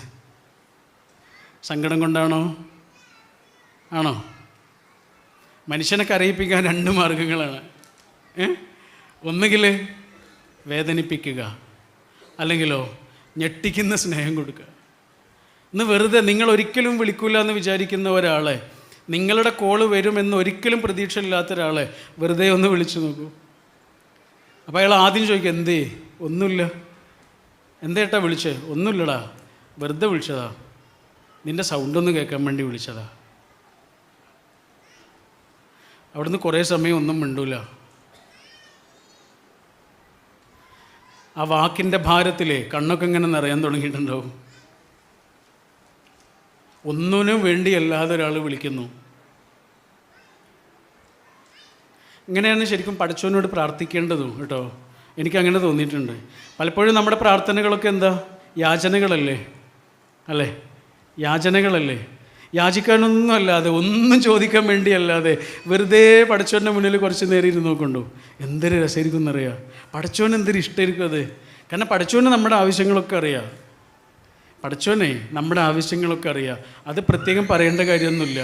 പക്ഷെ പടച്ചവൻ്റെ മുന്നിൽ ഒന്നും യാചിക്കുവാനല്ലാതെ വെറുതെ കുറച്ച് നേരം ഒന്നിരുന്ന് നോക്കണ്ടു. യാചന നിരോധിച്ചു എന്ന് പറഞ്ഞാൽ നമ്മുടെ ആരാധനാലയങ്ങളിലൊന്നും ആൾക്കാരുണ്ടാവില്ല. എല്ലാവരും എന്തിനാണ് വരുന്നത്? എന്തൊക്കെയോ യാചിക്കുവാനാണ്. യാചിക്കുവാനൊന്നുമല്ലാതെ, ചോദിക്കാനൊന്നുമല്ലാതെ പടച്ചവൻ്റെ മുന്നിൽ കുറച്ച് നേരം ഇങ്ങനെ ഇരുന്ന് നോക്കൂ. യൂനുസ് നബിയെക്കുറിച്ച് കേട്ടിട്ടില്ലേ? യോനേ പ്രവാചകൻ ബൈബിളിൽ. അദ്ദേഹം തിമിംഗലത്തിൻ്റെ ഉള്ളിലാണ് കുടുങ്ങിപ്പോയത്. തിമിംഗലം അദ്ദേഹത്തെ വിഴുങ്ങി. ആ തിമിംഗലത്തിൻ്റെ അകത്തിരുന്നിട്ട് അദ്ദേഹം പടച്ചവനോട് പ്രാർത്ഥിക്കുന്നതുണ്ട് ഖുർആനിൽ. എന്താണെന്നറിയോ? പടച്ചവനെ, ഞാൻ ഈ തിമിംഗലത്തിൻ്റെ ഉള്ളിലാണ്, എന്നെ രക്ഷിക്കണേ എന്നൊന്നുമല്ല. അതൊന്നും പറഞ്ഞിട്ടില്ല. പിന്നെന്താ പറഞ്ഞത്? ലാ ഇലാഹ ഇല്ല അൻത സുബ്ഹാനക് ഇന്നീ കുൻതു മിനൽ ളാലിമീൻ. എനിക്ക് തെറ്റുപറ്റിപ്പോയി, നീ പരിശുദ്ധനാണ്. അത് മതി. ബാക്കിയൊക്കെ പഠിച്ചവനറിയാം. ഈ ആളെവിടെയാണ് കിടക്കുന്നതെന്നും അയാൾക്ക് ഇപ്പം എന്താണ് ആവശ്യമെന്നും പഠിച്ചവനറിയാം. നമ്മുടെ ആവശ്യങ്ങളൊക്കെ പഠിച്ചവനറിയാം. വെറുതെ ഒന്നിനു വേണ്ടിയല്ലാതെ കുറച്ച് നേരം പഠിച്ചവനോട് ഇങ്ങനെ മിണ്ടി പറഞ്ഞിരുന്ന് നോക്കൂ. അതിന് ധ്യാനം എന്നാണ് പറയുക. ധ്യാനം. ഇതേപോലെ ഒന്നിനു വേണ്ടിയല്ലാതെ ഒരാളെ കുറച്ച് നേരം ഒന്ന് വിളിച്ച് സംസാരിച്ച് നോക്കൂ, അയാൾ ഞെട്ടും. അയാൾ ഞെട്ടിപ്പോവും. നമ്മൾ പറഞ്ഞു വന്നത് അതുതന്നെയായിരുന്നു കേട്ടോ. മനുഷ്യനെ അവർ പറയാത്തതിൽ നിന്ന് അവരെ തിരിച്ചറിയാനും അവർ പറയുന്നതിൻ്റെ അപ്പുറത്തുള്ള അവരുടെ ദുഃഖങ്ങളെ അറിയാനുമൊക്കെ സാധിക്കുന്നത് എപ്പോഴാണ്? ഒരു മനുഷ്യനോട് നമ്മൾ അത്രയും അടുത്ത് നിൽക്കുമ്പോഴാണ്. അല്ലെങ്കിൽ നമുക്ക് മനസ്സിലാവില്ല. ഹബീബായ തിരുനബിയുടെ ഒരു സംഭവമുണ്ട്. തിരുനബിക്ക് മനുഷ്യന്മാരെ നല്ലോണം മനസ്സിലാവുമായിരുന്നു. എല്ലാതരം മനുഷ്യന്മാരെയും മനസ്സിലാവുമായിരുന്നു. അതിൻ്റെ കാരണം എന്താണെന്നറിയോ? നബി അത്രയേറെ ദുഃഖിതനായിരുന്നു. ദുഃഖിതൻ എന്ന് പറഞ്ഞുകൂടാ, ദുഃഖങ്ങളിലൂടെ കടന്നുപോയ ഒരാളായിരുന്നു. ഒരു മനുഷ്യന് എന്തൊക്കെ ദുഃഖം കിട്ടും അതൊക്കെ കിട്ടിയിട്ടുണ്ട്. ഒരു മനുഷ്യന് താങ്ങാൻ പറ്റുന്നതിലേറെ സങ്കടം കിട്ടിയിട്ടുണ്ട്. അതെന്തിനായിരിക്കും? കാരണം ഈ ആൾക്ക് പഠിച്ചോൻ കൊടുക്കുന്ന മിഷന് അത്രയേറെ വലിയ മിഷനാണ്. മനുഷ്യന്മാരായ മനുഷ്യന്മാരെ മുഴുവനും മനസ്സിലാകണം ഈ ആൾക്ക്. അങ്ങനെ ഒരു വലിയ മിഷനാണ് ഹബീബായ റസൂൽ സ്വല്ലല്ലാഹു അലൈഹി വസല്ലമയ്ക്ക് പഠിച്ചോൻ കൊടുക്കുന്നത്. അതുകൊണ്ട് പഠിച്ചോൻ ആദ്യം തന്നെ എന്താ കൊടുത്തത്? ദുഃഖങ്ങൾ. നമുക്കിപ്പോൾ വല്ല ദുഃഖമുണ്ടോ? അതിൻ്റെ അപ്പുറത്ത് എന്തോ ഒരു മിഷൻ പഠിച്ചോ നമുക്ക് വേണ്ടി കരുതി വെച്ചിട്ടുണ്ട്. അതാ നിങ്ങൾ കേട്ടിട്ടില്ലേ? നാലപ്പാട് എന്നൊരു കവിയില്ലേ നമുക്ക്? അദ്ദേഹത്തിൻ്റെ ഒരു കവിതയുണ്ട്. എങ്ങനെയാണെന്നറിയോ? ഉരുക്കിടുന്നു മിഴിനീരിലിട്ട് മുക്കുന്നു മുറ്റും ഭുവനൈക ശില്പി മനുഷ്യഹൃത്താം കനകത്തെ ഏതോ പണിത്തരത്തിന് ഉപയുക്തമാക്കാൻ. ഇതൊരു രസമുള്ള കവിതയാണ്. എന്താ പറയണമെന്നറിയോ? ഉരുക്കിടുന്നു മിഴിനീരിലിട്ട് മുക്കുന്നു മുറ്റും ഭുവനൈക ശില്പി. പഠിച്ചോനെ, നമ്മളെ സങ്കടത്തിലിട്ടിട്ട് മുക്കുന്നു, ഉരുക്കുന്നു. എന്തിനാ ഉരുക്കുന്നത്? എന്തിനാ ഒരു സ്വർണം ഉരുക്കുന്നത്? എന്തിനാ? സ്വർണത്തിൻ്റെ കട്ട ഒരാളും കഴുത്തിൽ തൂക്കിയിടില്ല. ഉരുക്കിയിട്ടത് ആഭരണമാക്കി മാറ്റാൻ വേണ്ടിയിട്ടാണ്. ആഭരണമാക്കിയാലേ ആളുകളത് ഉപയോഗിക്കുള്ളൂ. അല്ല സ്വർണത്തിൻ്റെ കട്ടകൾ ആരും കഴുത്തിലും കാതിലൊന്നും ഇടില്ലല്ലോ. അതാണ് ഈ കവിത പറയണത്. ഉരുക്കിടുന്നു മിഴിനീരിലിട്ട് മുക്കുന്നു മുറ്റും ഭുവനൈക ശില്പി. എന്തിനാ? മനുഷ്യഹൃത്താം കനകത്തെ ഏതോ പണിത്തരത്തിനുപയുക്തമാക്കാൻ. സങ്കടങ്ങൾ എന്തിനാ ഉരുക്കുകയാണ്. നമ്മൾ കൊല്ലൻ്റെ അടുത്തേക്ക് ഒരു കത്തി കൊണ്ടുപോയിട്ട് പറയാ ഇതൊന്ന് മൂർച്ച കൂട്ടണേ എന്ന് പറഞ്ഞ് അയാളതവിടെ വെച്ച് അത് തീയിലേക്കിട്ട് പഴുപ്പിക്കുകയോ പഴുത്ത് ചുവന്നതിന് ശേഷം അത് പുറത്തേക്കെടുത്ത് അടിച്ചടിച്ച് പിന്നെയും പരുവപ്പെടുത്തി ഒരുപാട് നേരം അതിനെ മർദ്ദിച്ച് അവസാന വെള്ളത്തിൽ മുക്കിയിട്ട് ഇങ്ങനെ എടുക്കുമ്പോൾ അതിനുണ്ടാകുന്നൊരു തിളക്കമുണ്ട്. ഇദ്ദേഹം ഒന്നും ചെയ്തില്ല. ആ കത്തിക്ക് മൂർച്ചയുണ്ടാവുമോ? മൂർച്ച ഉണ്ടാവില്ല. എപ്പോഴാണ് നമ്മൾക്ക് മൂർച്ച വന്നത്? സന്തോഷത്തിൽ നിന്നാണോ? സങ്കടങ്ങളിൽ നിന്ന്. എന്തിനാ സങ്കടം? ജീവിതം എന്താണെന്ന് പഠിക്കാൻ. എന്താണ് സങ്കടങ്ങൾ? പഠിച്ചോൻ തരുന്ന ശരിക്കുള്ള സ്കൂളാണ്. അവിടെ നിന്നാണ് എല്ലാം പഠിച്ചത്. നമ്മൾ ജീവിതത്തിൽ അനുഭവിച്ച ഏറ്റവും വലിയ സന്തോഷത്തിൽ നിന്ന് പോലും നമ്മൾ കാര്യമായിട്ടൊന്നും പഠിച്ചിട്ടുണ്ടാവില്ല. പക്ഷെ നമ്മൾ ജീവിതത്തിൽ അനുഭവിച്ച ഏറ്റവും ചെറിയ സങ്കടത്തിൽ നിന്ന് പോലും നമ്മൾ കുറേ കാര്യങ്ങൾ പഠിച്ചിട്ടുണ്ടാവും. നമുക്ക് മനുഷ്യന്മാരെ ചിലരെ മനസ്സിലായിട്ടുണ്ടാവും. ഒറ്റക്ക് നിൽക്കാൻ പഠിച്ചിട്ടുണ്ട്. നമ്മൾ കരുത്തോടെ മുന്നോട്ട് പോകാൻ പഠിച്ചതേ സന്തോഷങ്ങളിൽ നിന്നല്ല, അതൊക്കെ പിന്നെ വന്നതാ. ഹാജറ ബീവി കുറേ ഓടിയതിന് ശേഷമാണ് സംസം കിട്ടിയത്. നമുക്കും അങ്ങനെ തന്നെ. സംസം ഉണ്ട്, പക്ഷെ പെട്ടെന്നൊന്നും കിട്ടില്ല. ഒരുപാട് ഓടണം. ആ ഓട്ടത്തിന് പോലും എന്താ പറയുക? ഹജ്ജിലും ഉംറയിലുമുണ്ട് ആ ഓട്ടം. അതിന് സഅയ് എന്നാണ് പറയുക. പണ്ട് ഹാജറ ബീവി എബ്രഹാം പ്രവാചകൻ അലൈഹിസ്സലാമിൻ്റെ പ്രിയപ്പെട്ടവളായ ഹാജറ ബീവി ഓടിയ ആ സ്ഥലത്ത് ഇന്ന് ഹജ്ജിലും ഉംറയ്ക്കും വരുന്ന ആളുകൾ ഓടണം. സ്ത്രീകൾ ഓടണ്ട. ലോകത്തുള്ള സകലമാന സ്ത്രീകൾക്കും വേണ്ടി അന്നൊരാളവിടെ ഓടിയിട്ടുണ്ട്. അതുകൊണ്ട് സ്ത്രീകൾ ഓടണ്ട, പുരുഷന്മാർ ഓടിയാൽ മതി. ഓട്ടമാണോയെന്ന് ചോദിച്ചാൽ ഓട്ടമല്ല, നടത്തമാണോയെന്ന് ചോദിച്ചാൽ നടത്തമല്ല. അങ്ങനൊരു ഓട്ടമാണ്. അതിനെക്കുറിച്ച് മലയാളത്തിലെ പാട്ടുകാരൻ ഷഹബാസ് അമനൊരിക്കൽ പറഞ്ഞ് അദ്ദേഹം ഉംറയ്ക്ക് പോയ സമയത്ത് ഇത് കാണുക.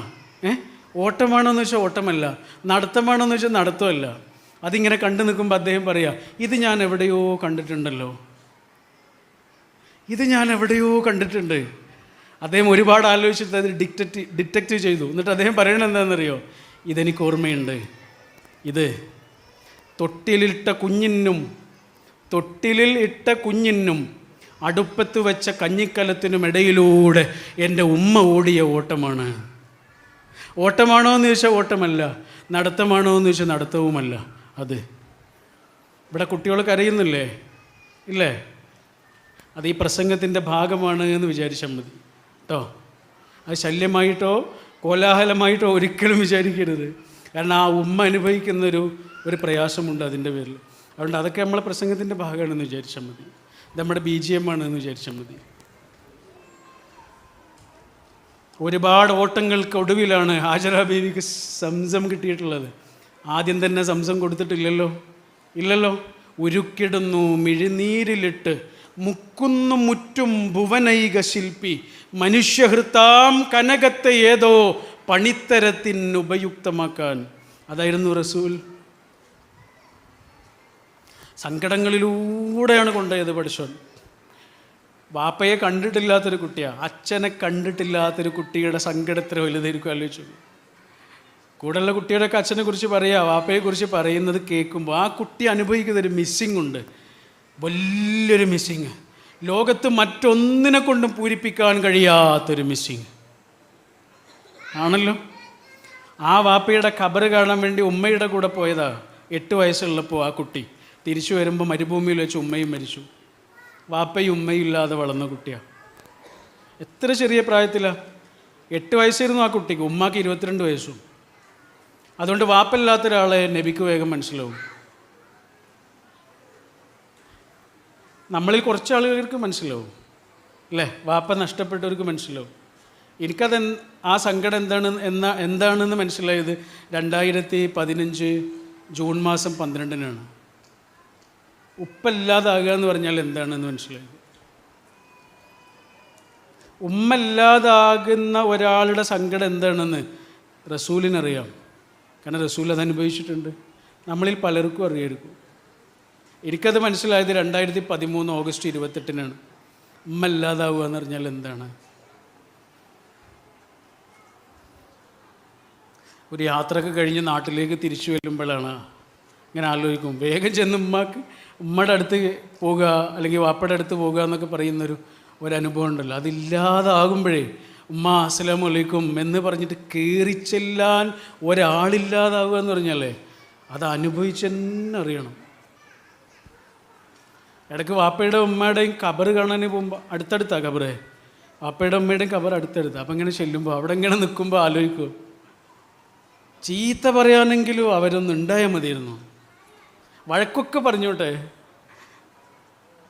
ലോകത്ത് എവിടെയെങ്കിലും ഒന്ന് ഉണ്ടായാൽ മതിയായിരുന്നു. ഇല്ലാതാവുമ്പോഴാണ് മനസ്സിലാവുക. ഇതാർക്ക് മനസ്സിലാവും? റസൂലിന് മനസ്സിലായി. അതുകൊണ്ട് ഉമ്മല്ലാത്ത ഒരാളുടെ സങ്കടം പറയുമ്പോൾ റസൂലിനത് മനസ്സിലാവും. ഗുരു നിത്യചൈതന്യതിയൊക്കെ പറയുന്നുണ്ട്, അദ്ദേഹത്തിൻ്റെ ഒരു സുഹൃത്ത് അദ്ദേഹത്തിൻ്റെ അടുത്ത് വന്നേ, അമ്മ മരിച്ച ദിവസമാണ് വന്ന്.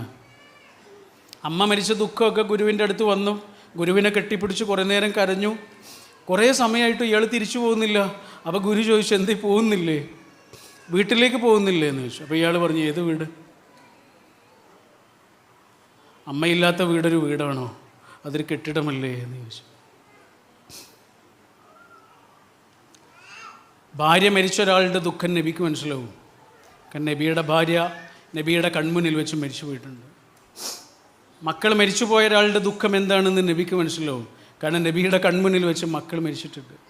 ഒരു ചേച്ചിയില്ലാത്ത ഒരാളുടെ, ഇത്താത്ത ഇല്ലാത്ത ഒരാളുടെ, അനിയനില്ലാത്ത ഒരാളുടെ, വീടില്ലാത്ത ഒരാളുടെ ദുഃഖം എന്താണ് എന്ന് നബിക്ക് മനസ്സിലാവും. കാരണം എന്താ? ഉരുക്കിടുന്നു മിഴിനീരിലിട്ട് മുക്കുന്നു മുറ്റും ഭുവനൈക ശില്പി മനുഷ്യഹൃത്താം കനകത്തെ ഏതോ പണിത്തരത്തിനുപയുക്തമാക്കാൻ. നബിക്ക് കൊടുക്കുന്ന മിഷൻ അതാണ്. പൗലോ കൊയ്ലോയെ അറിയാലോ, ആൽക്കമിസ്റ്റ് വായിച്ച ആൾക്കാരില്ലേ? അദ്ദേഹത്തിൻ്റെ ഒരു നോവലാണ് സഹീർ. ലഹീർ എന്ന അറബി പദമാണ് സഹീർ. അതിൽ അതിഗംഭീരമായൊരു പുസ്തകമാണ്. അതിൽ ഒരാൾക്ക് അയാളുടെ ഭാര്യയെ നഷ്ടപ്പെടുക. ഭാര്യ ഒരു പത്രപ്രവർത്തകയാണ്, യുദ്ധം റിപ്പോർട്ട് ചെയ്യാൻ വേണ്ടിയിട്ട് അഫ്ഗാനിസ്ഥാനിലേക്ക് പോയതാണ്. ആൾ തിരിച്ചു വരുന്നില്ല, മാസങ്ങൾ നീണ്ട് പോകുന്നു, തിരിച്ചു വരുന്നില്ല. അവസാനം ഇദ്ദേഹം ഭാര്യയെ തെരഞ്ഞിട്ട് പോവുക. ഭാര്യയെ തെരഞ്ഞ് പല നാടുകളിലൂടെ ചുറ്റി അദ്ദേഹത്തിന് ഭാര്യയെ കിട്ടുന്നില്ല. ഒരുപാട് അന്വേഷിക്കുന്നു, കാണുന്നില്ല, ആളെ കിട്ടുന്നില്ല. അവസാനം ഏതോ ഒരു സ്ഥലത്തിരുന്നിട്ട് അദ്ദേഹം ആ പുസ്തകത്തിലെ ഏറ്റവും മനോഹരമായൊരു വാക്ക് പറയുന്നുണ്ട്. ആ കഥാനായകന് ഭാര്യയോടെന്ന പോലെ ഇങ്ങനെ ഉറക്കെ വിളിച്ചു പറയുന്നുണ്ട്, എൻ്റെ എസ്തർ, നീ എവിടെ പോയാലും ഞാൻ നിന്നെ തേടി വരും. നീ എവിടെ പോയാലും ഞാൻ നിന്നെ തേടി വരും. അതെന്തുകൊണ്ടെന്നറിയോ? എന്നെ ലോകത്ത് ഏറ്റവും കൂടുതൽ സ്നേഹിച്ചത് നീ ആയതുകൊണ്ടൊന്നല്ല, എന്നെ ലോകത്ത് ഏറ്റവും കൂടുതൽ മനസ്സിലാക്കിയത് എടോ നീ ആയതുകൊണ്ട്.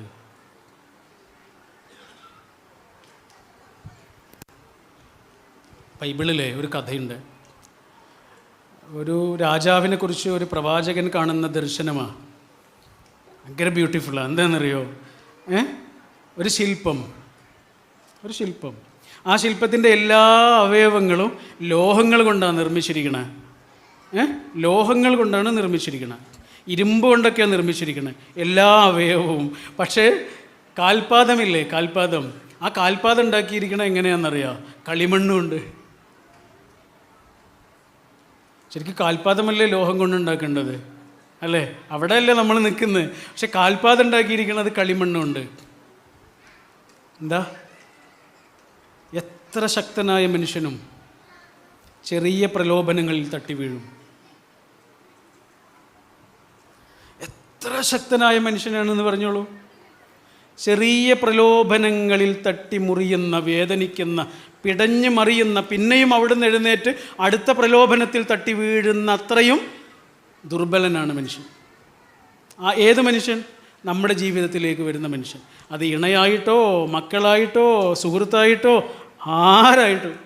അതുകൊണ്ട് പെർഫെക്ഷനെ കുറിച്ച് യാതൊരു ചിന്തയും വേണ്ട. എങ്ങനെയാണോ മനുഷ്യൻ അങ്ങനെ അക്കമഡേറ്റ് ചെയ്യുക എന്നുള്ളതാണ് ആകെ സാധ്യമായ കാര്യം. Because we are human being. അതാണ് പഠിച്ചവൻ കല്യാണത്തെക്കുറിച്ച് പറഞ്ഞപ്പോൾ എന്താ പറഞ്ഞത്? നിങ്ങളുടെ ജീവിതത്തിലേക്ക് വരുന്നത് ഒരു മനുഷ്യനാണ് കേട്ടോ. ഏത് മനുഷ്യൻ? ഈ ക്ലേ ഫീറ്റുള്ള മനുഷ്യൻ, കാൽപാദം കളിമണ്ണ് കൊണ്ട് നിർമ്മിക്കപ്പെട്ട മനുഷ്യൻ. ചെറിയ പ്രലോഭനങ്ങളിൽ തട്ടി വീഴും. അതുകൊണ്ട് നിരന്തരമായി മാപ്പ് കൊടുക്കേണ്ടി വരും. ഒരാൾക്ക് തന്നെ പിന്നെയും പിന്നെയും മാപ്പ് കൊടുക്കുകയും ഒരാളോട് തന്നെ പിന്നെയും പിന്നെയും സ്നേഹത്തിലാവുകയും ചെയ്യുന്ന കലയുടെ പേരാണ് കല്യാണം. അല്ലേ?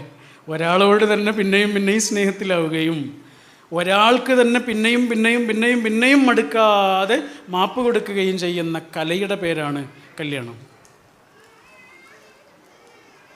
അതുകൊണ്ട് മനുഷ്യനെ അക്കമഡേറ്റ് ചെയ്യുക എന്നുള്ളതാണ്, റിജക്റ്റ് ചെയ്യുക എന്നുള്ളതല്ല. മനുഷ്യനെ അക്കമഡേറ്റ് ചെയ്യുക എന്നുള്ളതാണ് ഏറ്റവും പ്രയാസം നിറഞ്ഞ കാര്യം. ഈ ഭ്രാന്തൊക്കെ വന്നാൽ, ഭ്രാന്ത് എന്ന് പറഞ്ഞുകൂടാ, മനസ്സിന് പ്രയാസമൊക്കെ ഉണ്ടാവുന്ന ആളുകളില്ലേ, സൈക്കാട്രിക് ആയിട്ടുള്ള വലിയ പ്രയാസമുള്ള ആളുകൾ ആദ്യം എന്താ ചെയ്യുക? എല്ലാ ആളുകളെയും ഒഴിവാക്കുക ചെയ്യുക, അല്ലേ? എന്നിട്ട് ഒറ്റയ്ക്കൊരു റൂമിലിരിക്കാനൊക്കെയാണ് അവരിഷ്ടപ്പെടുക. ആരെയും കാണാനോ ആരെയും അഡ്രസ്സ് ചെയ്യാനോ ഒന്നും അവരിഷ്ടപ്പെടില്ല. ആളുകളെ അവർ റിജക്റ്റ് ചെയ്യുക. ആര്? അതാണ് സ്വാമി വിവേകാനന്ദൻ പറഞ്ഞത്. എന്താ പറഞ്ഞത്? Every home in Malabar is an asylum. മലബാറിലുള്ളവർക്കൊക്കെ ആ അസുഖമാണ്. ഏതസുഖം? ആളുകളെ റിജക്റ്റ് ചെയ്യുന്ന അസുഖം. വെറുതെ പറഞ്ഞതല്ല ആ വാക്ക്. അറിയാലോ അദ്ദേഹം പറഞ്ഞത് എന്താ പറഞ്ഞത്? കേരളം അങ്ങനെയാണ് നമ്മൾ പഠിച്ചു വെച്ചത്. അന്ന് കേരളം ഉണ്ടായിട്ടൊന്നുമില്ല, അന്ന് മലബാറാണ്. അദ്ദേഹം പറഞ്ഞത് ഇങ്ങനെയാണ്: every home in Malabar is an asylum. മലബാറിലുള്ളവർക്കൊക്കെ ഭ്രാന്താണ് എന്ന് പറഞ്ഞു. അത് പറയാനുള്ള കാരണം എന്താണ്? റിജക്ഷൻ. ആരെ റിജക്റ്റ് ചെയ്തു? അദ്ദേഹത്തെ റിജക്റ്റ് ചെയ്തു. 2 ദിവസം കൊടുങ്ങല്ലൂരിലെ ദേവീക്ഷേത്രത്തിൻ്റെ പുറത്തിരിക്കേണ്ടി വന്ന ആളാണ്. എന്തുകൊണ്ടെന്നറിയോ? ജാതി ഏതാണെന്ന് പറയാത്തതുകൊണ്ട്. ദേവീക്ഷേത്രത്തിൻ്റെ അകത്തേക്ക് കയറണമെങ്കിൽ ജാതി പറയണമെന്ന് അദ്ദേഹം ജാതി പറഞ്ഞില്ല. പറഞ്ഞിരുന്നെങ്കിൽ അദ്ദേഹത്തെ കയറ്റുമായിരുന്നു. കാരണം ആരാ? നരേന്ദ്രദാസ് ദത്തയാണ്, ചെറിയ ആളല്ല. പക്ഷേ നരേന്ദ്രദാസ് ദത്തയ്ക്ക് ജാതിയുണ്ട്, സ്വാമി വിവേകാനന്ദൻ അതില്ല. അതുകൊണ്ട് പറഞ്ഞില്ല. ദേവീക്ഷേത്രത്തിൻ്റെ പുറത്തെ ആൽത്തറയിൽ 2 ദിവസമാണ് ഇരുന്നത്. ഇതേ ആൾ അമേരിക്കയിൽ പോയിട്ട് എന്താ പറഞ്ഞ്? സഹോദരന്മാരെയാണ്, അല്ലേ? കൊളംബസ് ഹാളിലിരിക്കുന്ന 1200 ആളുകളെയും അത്ര നേരവും സംസാരിച്ച മുഴുവൻ ആളുകളും വിളിച്ചത് ലേഡീസ് ആൻഡ് ജെൻറ്റിൽമെൻ എന്നാണ്. പക്ഷേ ഇന്ത്യയിൽ നിന്ന് വന്നൊരു സന്യാസി, വശീകരിക്കുന്ന മുഖവും നിഗൂഢമായ കണ്ണുകളുമുള്ള ചുറുചുറുക്കുള്ള ഒരു സന്യാസി വേദിയിലേക്ക് ഇങ്ങനെ കയറി വന്നിട്ട് കൊളംബസ് ഹാളിലിരിക്കുന്ന 1200 ആളുകളെയും വിളിച്ചിട്ട് പറഞ്ഞൊരൊറ്റ വാക്ക്, മുഴങ്ങിയ വാക്ക്: അമേരിക്കയിലെ എൻ്റെ സഹോദരന്മാരെ, brothers and sisters in America. 1200 ആളുകളും എഴുന്നേറ്റ് നിന്ന് 5 മിനിറ്റാണ് കൈയടിച്ചത്. ഇന്നവിടെ കൊളംബസ് ഹാളിൽ ഇല്ല, ഷിക്കാഗോയിൽ ഇന്ന് കൊളംബസ് ഹാളില്ല. പക്ഷേ ആ കൊളംബസ് ഹാളിൽ നിന്നിടത്ത് ഇന്നൊരു സ്റ്റാച്യു ഉണ്ട്, ഒരു ശില്പമുണ്ട്. ആരതാണെന്നറിയാം? വശീകരിക്കുന്ന കണ്ണുകളും നിഗൂഢമായ മുഖവുമുള്ള ആ ചെറുപ്പക്കാരൻ്റെ ശില്പമാണ്. ഇതേ ആൾ നമ്മുടെ നാട്ടിൽ വന്നിട്ട് പറഞ്ഞതാ, നമ്മളെക്കുറിച്ച് പറഞ്ഞതാ, ഓർക്കൊന്നും തലയ്ക്ക് സുഖമില്ല. അതിൻ്റെ കാരണം. എന്നിട്ട് ഈ ദേവീക്ഷേത്രത്തിൻ്റെ പുറത്തിരിക്കുന്ന ആൾ സാധാരണക്കാരനായ ഒരാളല്ല എന്ന കാഴ്ചയിൽ തന്നെ എല്ലാവർക്കും മനസ്സിലായേ. അപ്പോൾ അവിടുത്തെ നാട്ടുരാജാവുണ്ട്, എന്തോ കൊച്ചുണ്ണി തമ്പുരാന്നോ എന്തോ പേരുള്ള ഒരാൾ. അദ്ദേഹം വന്നിട്ട് ഈ സ്വാമിയോട് 3-4 ചോദ്യങ്ങൾ ചോദിക്കുന്നു, ഇയാളുടെ പാണ്ഡിത്യം അളക്കാൻ വേണ്ടിയിട്ട്. സംസ്കൃതത്തിലാണ് ചോദിച്ചത്. ആ ചോദ്യത്തിനൊക്കെ ഇയാളെ ഞെട്ടിക്കുന്ന മറുപടിയാണ് അദ്ദേഹം പറയണത്. അപ്പോൾ ഈ നാട്ടുരാജാവ് എന്താ പറഞ്ഞതെന്നറിയോ? എന്നാൽ സ്വാമിജിക്ക് ക്ഷേത്രത്തിലേക്ക് കയറാം. സ്വാമി പറഞ്ഞു, ക്ഷേത്രത്തിലേക്ക് സ്വാമിജി കയറുന്നില്ല. എൻ്റെ ദേവി എന്നെ പ്രസാദിക്കാൻ ഞാൻ അതിൻ്റെ അകത്തേക്ക് വരേണ്ട കാര്യമില്ല, എൻ്റെ ദേവി പുറത്തേക്ക് വരുന്നു.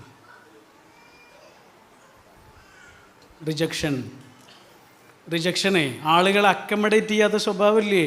അത് ആൾക്കാരെ കുഴപ്പമില്ല, നമ്മുടെ കുഴപ്പമാണ്. അതാണീ പറഞ്ഞതേ. എനിക്കൊരാളെ അക്കമഡേറ്റ് ചെയ്യാൻ പറ്റുന്നില്ലെങ്കിൽ അത് അയാളുടെ കുഴപ്പമല്ല, എൻ്റെ കുഴപ്പമാണ്. റിജക്ഷൻ പ്രൂഫ് എന്ന് പറഞ്ഞൊരു പുസ്തകമുണ്ട് കേട്ടോ.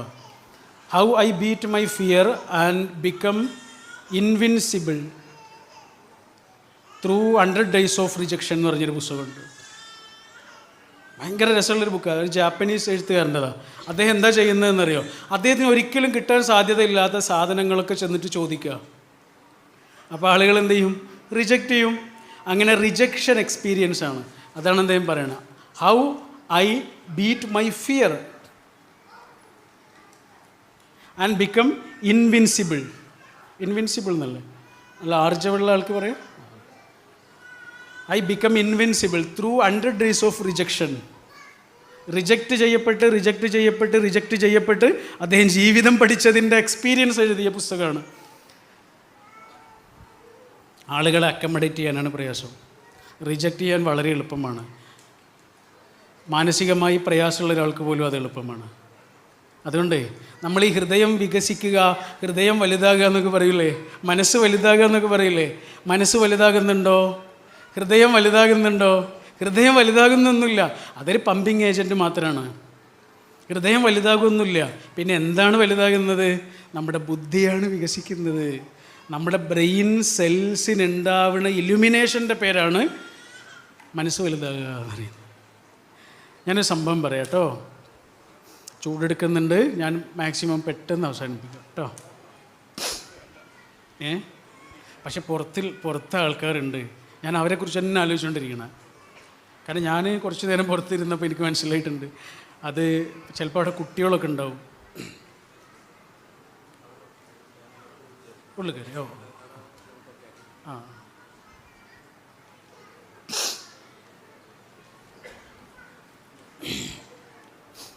മോശെ പ്രവാചകനില്ലേ, മൂസാ നബി പ്രാർത്ഥിക്കുന്ന ഒരു പ്രാർത്ഥനയുണ്ട് ഖുർആനിൽ. അല്ല വേണ്ട, എന്താണെന്നറിയോ? മൂസാ നബിയുടെ പ്രാർത്ഥനകൾ വളരെ കുറച്ചേ ഉള്ളൂ. അതിലേറ്റവും പ്രധാനമായൊരു പ്രാർത്ഥനയാണ് നമ്മളീ പറഞ്ഞതാണ് പ്രാർത്ഥിക്കുന്നത്. എന്താ പ്രാർത്ഥിക്കുന്നത്?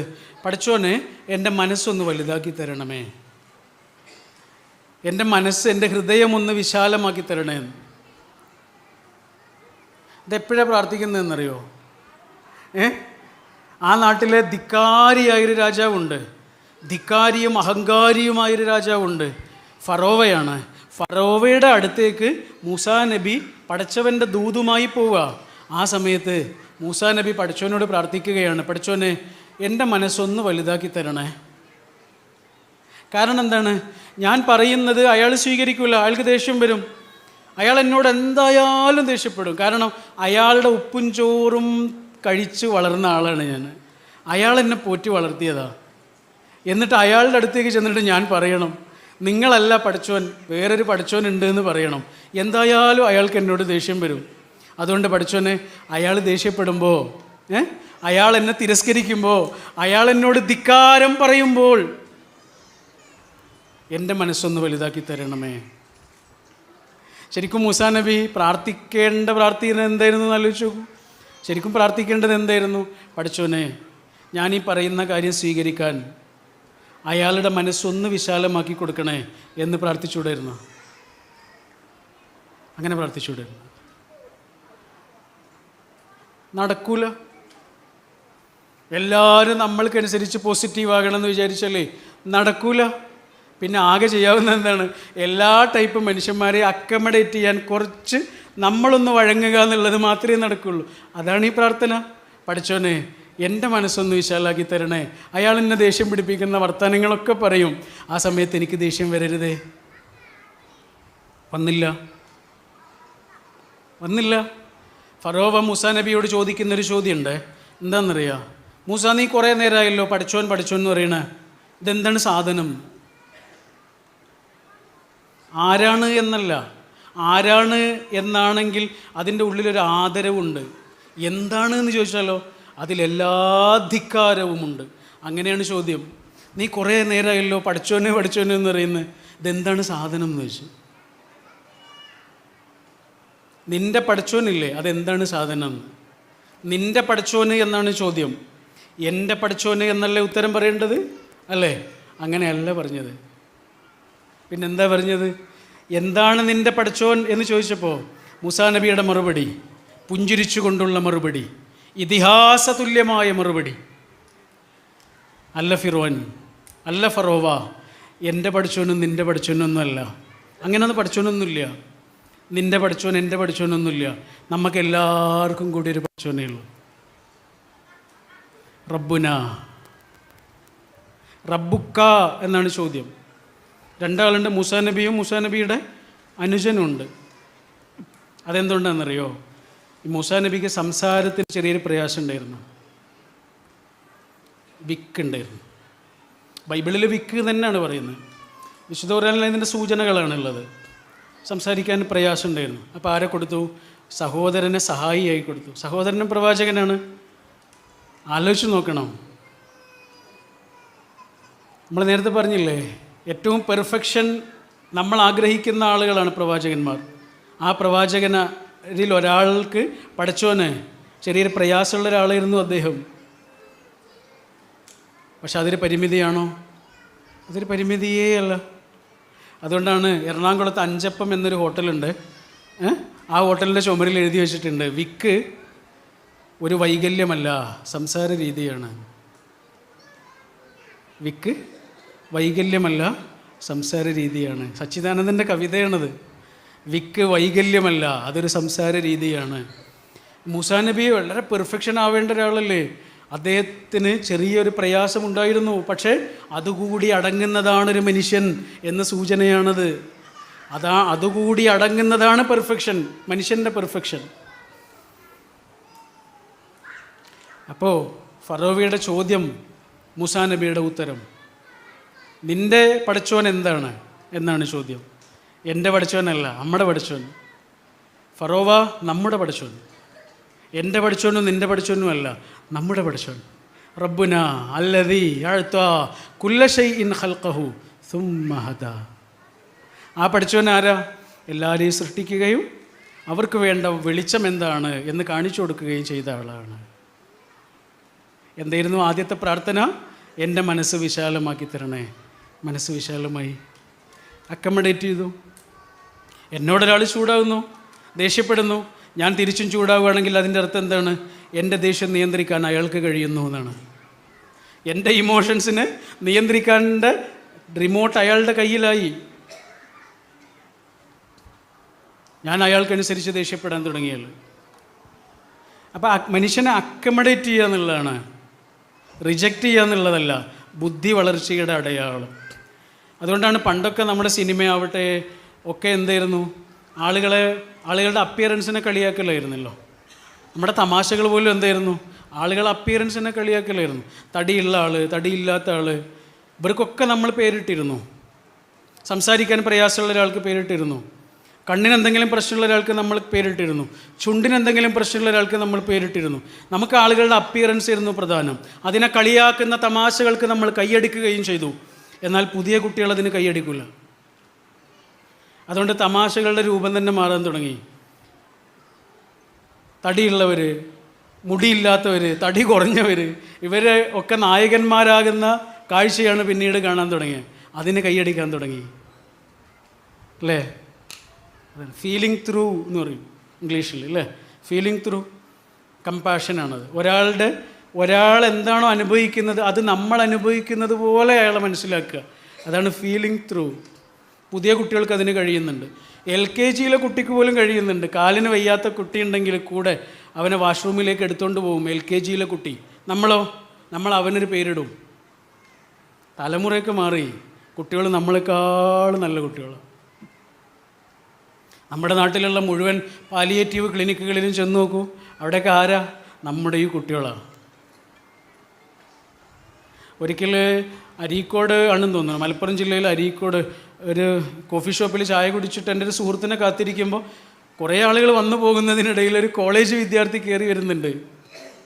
ചായ കുടിക്കണേ, അവൻ്റെ കയ്യിൽ വേറൊരാളുണ്ട്, ഇങ്ങനെ കോരി എടുത്ത് കൊണ്ടുവരിക. ആരാന്നറിയോ? അവൻ്റെ സുഹൃത്ത്. ആ സുഹൃത്തിന് കാലുകളില്ലാത്ത ചങ്ങാതിയെ കോഫി ഷോപ്പിലേക്ക് എടുത്തുകൊണ്ട് വരിക, അവൻ്റെ വൈകുന്നേരങ്ങളുടെ ആനന്ദങ്ങളിലേക്ക് എടുത്തുകൊണ്ട് വരിക. ഇത് പണ്ട് കാണാറില്ലല്ലോ. കിടന്നാൽ കിടപ്പിൽ തന്നെ ഇരിക്കും. ഇന്ന് നടക്കാൻ വയ്യാത്ത ആളുകളെ കടൽ കാണാൻ കൊണ്ടുപോകുന്നു, KSRTC ബസ് കൊണ്ടുപോകുന്നു, ഫ്ലൈറ്റിൽ കയറ്റാൻ അവരെ കൊണ്ടുപോകുന്നു. നമ്മുടെ കുട്ടികൾ, കരുണയുള്ള കുട്ടികൾ. അതുകൊണ്ട് വരാനിരിക്കുന്നവരെ വിശ്വസിക്കണം.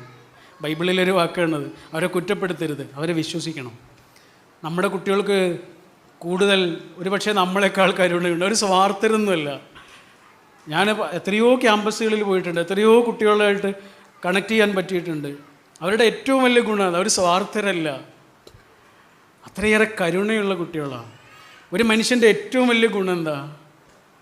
കമ്പാഷനാണ്. നമ്മുടെ കല്യാണത്തെക്കുറിച്ച് പറഞ്ഞില്ല, ആ സമയത്ത് ഖുർആൻ പറയുന്നുണ്ട്, നിങ്ങളുടെ രണ്ടാളുകളുടെയും ഇടയിൽ ഉണ്ടാകേണ്ട രണ്ട് കാര്യങ്ങൾ. ആരുടെ? ഭാര്യയുടെയും ഭർത്താവിൻ്റെയും. എന്താ പടച്ചോൻ ഓർമ്മിപ്പിക്കുന്നതെന്നറിയാം? കല്യാണം കഴിക്കുകയാണ് രണ്ടാൾക്കാർ. പടച്ചോൻ രണ്ട് കാര്യങ്ങളെ ഓർമ്മിപ്പിക്കുന്നുള്ളൂ. ഒന്ന് നിശ്ചയമായും സ്നേഹത്തെക്കുറിച്ച്, പ്രണയത്തെക്കുറിച്ച്. പിന്നെയോ കരുണ.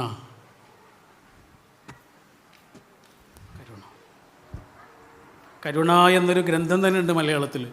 അതെഴുതിയ ആൾ ബോട്ടപകടത്തിൽ മരിച്ചു പോകുമ്പോൾ അയാളുടെ കയ്യിൽ ആ പുസ്തകമായിരുന്നു, കുമാരനാശാൻ. കരുണ. പടച്ചോനെ രണ്ട് കാര്യങ്ങളാണ് ഓർമ്മിപ്പിക്കുന്നത്. ഒന്ന് നിശ്ചയമായും പ്രണയത്തെക്കുറിച്ച്, പിന്നെയോ കരുണ. ഇംഗ്ലീഷിൽ പറഞ്ഞാൽ ഒന്ന് പാഷനാണ്, മറ്റേതോ കംപാഷൻ. പാഷൻ ഇങ്ങനെയാണ്, ഇങ്ങനെ. കമ്പാഷൻ ഇങ്ങനെയല്ല, ഇങ്ങനെയാ. കാരണം ഇയാൾ ഇങ്ങനെ ആയിട്ടുണ്ടാവും, ഏതെങ്കിലും കാരണത്താൽ ഇയാൾ ഇങ്ങനെ ആയിട്ടുണ്ടാവും. ജോലി പോയത് കൊണ്ടാകാം, ശമ്പളം കട്ട് ചെയ്തത് കൊണ്ടാവാം, പീരിയഡ്സ് കൊണ്ടാവാം, മെനപ്പോസ് കൊണ്ടാവാം, പിന്നെ ദുഃഖങ്ങൾ കൊണ്ടാവാം, പ്രിയപ്പെട്ടവരുടെ നഷ്ടങ്ങൾ കൊണ്ടാവാം. ഒരാൾ ഇങ്ങനെ ആവുമ്പോഴേ, ഒരാൾ ഇങ്ങനെ നിൽക്കുന്നതിൻ്റെ പേരല്ല, ഒരാൾ ഇങ്ങനെ നിൽക്കുന്നതിൻ്റെ പേരാണ് കമ്പാഷൻ. കല്യാണം കഴിക്കാൻ പോവുക രണ്ടാൾക്കാർ. പടച്ചോൻ രണ്ട് കാര്യങ്ങളെ ഓർമ്മിപ്പിക്കുന്നുള്ളൂ. ഒന്ന് പാഷൻ, മറ്റേത് കമ്പാഷൻ. ഫീലിംഗ് ത്രൂ എന്ന് പറഞ്ഞ ഒരു ഷോർട്ട് ഫിലിമുണ്ട്, പറ്റുമെങ്കിൽ നിങ്ങൾ കാണുന്നത്. ഇംഗ്ലീഷാണ്, പക്ഷേ അതിൽ സംസാരമൊന്നുമില്ല. ഒരു 15 വയസ്സുള്ളൊരു കുട്ടിയാണ്. അവന് പകൽ മുഴുവനും അവൻ്റെ ചങ്ങാതിമാരുടെ കൂടെ ആടിപ്പാടി നടക്കുകയാണ്. രാത്രിയും ആ ചങ്ങാതിമാർ അവൻ്റെ കൂടെയുണ്ട്. അവനൊരു ഗേൾ ഫ്രണ്ട് ഉണ്ട്, അവളിങ്ങനെ മെസ്സേജ് അയച്ചുകൊണ്ടിരിക്കുന്നുണ്ട്. ഒരു സെക്കൻഡ് മെസ്സേജ് റിപ്ലൈ കൊടുക്കാൻ വൈകിയാൽ അവൾ ദേഷ്യപ്പെടുന്നുണ്ട്. കുറച്ച് സമയം കഴിഞ്ഞപ്പോൾ ചങ്ങാതിമാരൊക്കെ പോയി, ഇവൻ ഒറ്റക്കായി. അപ്പോഴും അവൻ്റെ ഗേൾ ഫ്രണ്ട് ഇങ്ങനെ മെസ്സേജ് അയച്ചുകൊണ്ടിരിക്കുന്നുണ്ട്. ഇവൻ ഒറ്റയ്ക്ക് നിൽക്കുന്ന സമയത്ത് ഒരു യാചകൻ ഇങ്ങനെ വന്നിട്ട് ഇവനോട് എന്തോ ചോദിച്ചു. ഇവന് ദേഷ്യപ്പെട്ട് അയാൾ ഒഴിവാക്കി. കൊടുക്കാതിരുന്നു എന്ന് മാത്രമല്ല, അയാളെ ഒഴിവാക്കുകയാണ് ദേഷ്യപ്പെട്ട്. പിന്നെ അവനിങ്ങനെ മെസ്സേജ് അയച്ചുകൊണ്ടിരിക്കുമ്പോൾ കുറച്ച് അപ്പുറത്ത് ഒരാളിങ്ങനെ നിൽക്കുന്നുണ്ട്. കണ്ടാൽ തന്നെ അറിയാം എന്തോ ഒരു പ്രയാസമുള്ള ആളാണ്. ഇവൻ അയാളുടെ അടുത്തേക്ക് ഇങ്ങനെ ചെന്നപ്പോഴേ അയാൾ കാഴ്ചയും കേൾവിയും ഇല്ലാത്ത ഒരാളാണ്. അയാളുടെ കയ്യിലൊരു നോട്ട്ബുക്ക് ഉണ്ട്, അതിലിങ്ങനെ എഴുതി വെച്ചിട്ടുണ്ട് ഏതൊരു സ്ട്രീറ്റിലേക്ക് അയാൾക്ക് പോകണം, അത് അവിടേക്കുള്ള ബസ് വരുന്നുണ്ടോ, ഉണ്ടെങ്കിലൊന്ന് പറഞ്ഞു തരുമോ. ഇത് വായിക്കുന്ന ഒരാളുണ്ടെങ്കിൽ അത് കണ്ടിട്ട് ഇയാളെ സഹായിക്കാൻ വേണ്ടിയിട്ട്. ഇവനത് കണ്ടു. ഇവൻ അയാളോട് എന്തോ ഒരു സ്നേഹം തോന്നി, അയാളുടെ കൂടെ കുറച്ച് നേരം ഇരിക്കുന്നു. കുറച്ച് സമയം കഴിഞ്ഞപ്പോൾ അയാൾക്ക് എന്തോ വെള്ളം വേണമെന്ന് പറഞ്ഞു. വെള്ളം വാങ്ങാൻ വേണ്ടി കുറച്ച് അപ്പുറത്തുള്ളൊരു കഫറ്റീരിയയിൽ പോയി അവിടുന്ന് വെള്ളം വാങ്ങി ഇയാളുടെ പേഴ്സ് അവൻ്റെ കയ്യിലേക്ക് കൊടുത്തു. ഇയാൾക്ക് കണ്ണുമില്ല കാതുമില്ല. ആ പേഴ്സിൽ നിന്ന് വെള്ളത്തിനുള്ള പൈസ കൊടുത്തതിന് ശേഷം ഒരു $10 അവൻ മെല്ലെ കീശയിലിട്ടു. എന്നിട്ട് വീണ്ടും അവർ ബസ് സ്റ്റോപ്പിൽ പോയിട്ട് ഇരിക്കുകയാണ്. ആ സമയത്ത് ഇദ്ദേഹം കമ്മ്യൂണിക്കേറ്റ് ചെയ്യുന്നത് എങ്ങനെയാണെന്നറിയോ? ഈ കാഴ്ചയില്ലാത്ത ആൾ, ഇദ്ദേഹത്തിൻ്റെ കയ്യിലൊരു നോട്ട് ബുക്ക് ഉണ്ട്. ആ നോട്ട് ബുക്കിൽ എഴുതും, നമ്മൾക്ക് കാണിച്ചു തരും. തിരിച്ച് നമ്മൾ മറുപടി എങ്ങനെയാണ് പറയുക? ഇയാളുടെ കയ്യിൽ ഇങ്ങനെ എഴുതി കൊടുക്കണം, യെസ് നോ എന്നൊക്കെ. അങ്ങനെ ഇവൻ്റെ പേര് ചോദിക്കുന്നുണ്ട്. കുറച്ച് സമയം കഴിഞ്ഞപ്പോൾ ഇവൻ ചോദിച്ചു, എന്താ ഇത്ര ലേറ്റായി എന്ന് ചോദിച്ചു. ആരോട്? ഈ ബ്ലൈൻഡ് ആയിട്ടുള്ള ആളോട്. എന്താ ഇത്രയേറെ ലേറ്റായത് എന്തുകൊണ്ടാണ്? അപ്പോൾ അദ്ദേഹം അവൻ എഴുതി കൊടുത്തു, ഒരു സുഹൃത്തിനെ കാണാൻ വേണ്ടിയിട്ട് വന്നതാണ്. അപ്പോൾ തിരിച്ച് അതേപോലെ, നീ എന്താ ഇത്രയും വൈകിയത്, വീട്ടിൽ പോകാത്തത് എന്തുകൊണ്ടാണ്? എന്നിട്ട് അദ്ദേഹത്തിൻ്റെ കൈ ഇങ്ങനെ നീട്ടി, കയ്യിൽ എഴുതി കൊടുക്കണം, ആണ് അങ്ങനെയല്ലേ? കയ്യിൽ എഴുതി കൊടുക്കണം. പക്ഷെ എഴുതി കൊടുക്കാൻ അവൻ കുറേ സമയമെടുത്തു. കാരണം അവൻ കുറേ നേരമായിട്ട് ആലോചിക്കുകയാണ് എന്താണ് മറുപടി പറയുക. അവസാനം അവനെ എഴുതി സെയിം, ഞാനൊരു സുഹൃത്തിനെ കാണാൻ വേണ്ടി വന്നെന്ന് അങ്ങനെ സമയം വൈകിയതാണ്. അങ്ങനെ കുറച്ച് സമയം കഴിഞ്ഞ് അദ്ദേഹത്തിനുള്ള വണ്ടി വന്നു. ആ വണ്ടിയിലേക്ക് അദ്ദേഹത്തെ അവൻ കയറ്റിയിരുത്തി. എന്നിട്ട് ഡ്രൈവറോട് പറഞ്ഞു ഇദ്ദേഹത്തെ ആ സ്ട്രീറ്റിൽ ഇറക്കണം. ഡ്രൈവർ പറഞ്ഞു ഓക്കെ ഇറക്കാം. എന്നിട്ട് അവസാനം ഇദ്ദേഹത്തിൻ്റെ അടുത്ത് ഇവൻ വന്നിട്ട് ഇദ്ദേഹത്തിൻ്റെ കയ്യിലിങ്ങനെ എഴുതി കൊടുത്തു ആർ യു ഓക്കെ. അപ്പോൾ അദ്ദേഹം അവൻ്റെ കൈ ഇങ്ങനെ വാങ്ങി എന്നിട്ട് എഴുതി കൊടുത്തു യെസ്. എന്നിട്ട് അതിങ്ങനെ കൈ കൊണ്ട് മായിച്ചിട്ട് അടുത്ത വാക്ക് എന്താണെന്നറിയോ, you will be okay, you will be okay. You are not okay എന്നെനിക്ക് മനസ്സിലായി. അതുകൊണ്ട് കണ്ണും കാതുമില്ലാത്തൊരു മനുഷ്യൻ അവനോട് പറഞ്ഞു ഒക്കെ ശരിയാവും മോനെ, ഒക്കെ ശരിയാകും. അവന് കരച്ചിൽ വന്നു. ഒരു പകല് മുഴുവനും അവൻ്റെ കൂടെ ആടിപ്പാടിയ ചങ്ങാതിമാർക്ക് അവനെ മനസ്സിലായില്ല. ഓരോ സെക്കൻഡിലും മെസ്സേജ് അയച്ചുകൊണ്ടിരിക്കുന്ന അവൻ്റെ ഗേൾ ഫ്രണ്ടിനും അവനെ മനസ്സിലായില്ല. വീടില്ലാത്ത കുട്ടിയാണ്, അതുകൊണ്ടാണ് വീട്ടിൽ പോകാത്ത. ചങ്ങാതിമാരൊക്കെ വീട്ടിൽ പോയില്ലേ, എന്തേ അവൻ പോകാത്ത? അവന് വീടില്ല. വീടില്ലാത്ത നിരവധി ആളുകൾ അങ്ങനെ അവിടെ ഉണ്ടാകാറുണ്ട് എന്ന് കണ്ണും കാതുമില്ലാത്ത ആ മനുഷ്യനറിയാം. അതുകൊണ്ട് എന്തുകൊണ്ട് ലേറ്റായി എന്നുള്ള ചോദ്യത്തിന് ഉത്തരം വൈകിയപ്പോൾ അയാൾക്ക് മനസ്സിലായി എന്ത്, ഈ കുട്ടിക്ക് വീടില്ല. അതുകൊണ്ട് അവസാനം അദ്ദേഹം കൊടുത്ത വാക്ക് ഇതാണ്, ഒക്കെ ശരിയാവട്ടോ, ഫീലിംഗ് ത്രൂ. ആ ഷോർട്ട് ഫിലിമിൻ്റെ പേരെന്നതാ, ഒക്കെ ശരിയാവട്ടോ. എൻ്റെ ഒരു സുഹൃത്തുണ്ട്, അവൾ പറഞ്ഞൊരു അനുഭവം ഉണ്ട്. അവളുടെ വീട് ബേപ്പൂരാണ്. അവൾ PG ചെയ്യുന്നത് പയ്യന്നൂരാണ്. അവൾക്ക് 3 വയസ്സുള്ളൊരു കുട്ടിയുണ്ട്.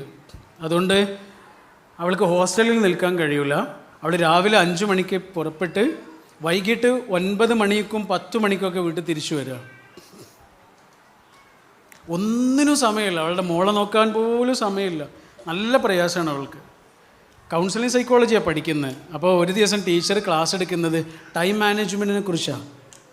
ടൈം മാനേജ്മെൻറ്റിനെ കുറിച്ച്, എങ്ങനെയൊക്കെയാണ് ടൈം മാനേജ് ചെയ്യേണ്ടത്. ഇത് കേട്ടിട്ട് ഇവർക്ക് സങ്കടമായി. കാരണം ഇവൾക്കൊന്നിനും സമയമില്ല, അവളുടെ മോളെ നോക്കാൻ പോലും സമയമില്ല. ഇതൊക്കെ ആലോചിച്ചിട്ട് ഇവൾക്ക് സങ്കടം വന്ന് കൈ ഇങ്ങനെ പിടിച്ചിട്ട് അവൾ കരയുന്നൊന്നുമില്ല, സങ്കടം. ഒരു നിമിഷം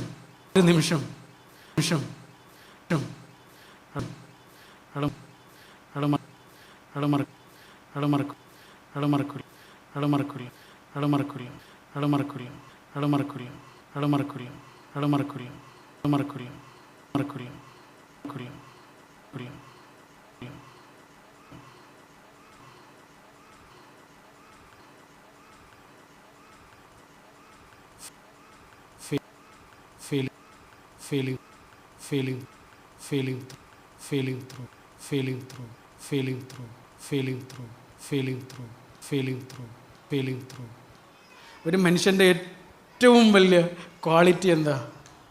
കരുണ.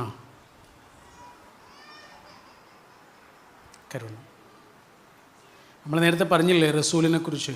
റസൂലിന് ചുറ്റുമുള്ള മനുഷ്യന്മാർക്കൊക്കെ അതാ കൊടുത്തത്. അവിടെ റസൂലിനെ കുറിച്ച് ഖുർആൻ പറഞ്ഞ വാക്ക് തന്നെ അതായിരുന്നു, കാരുണ്യം.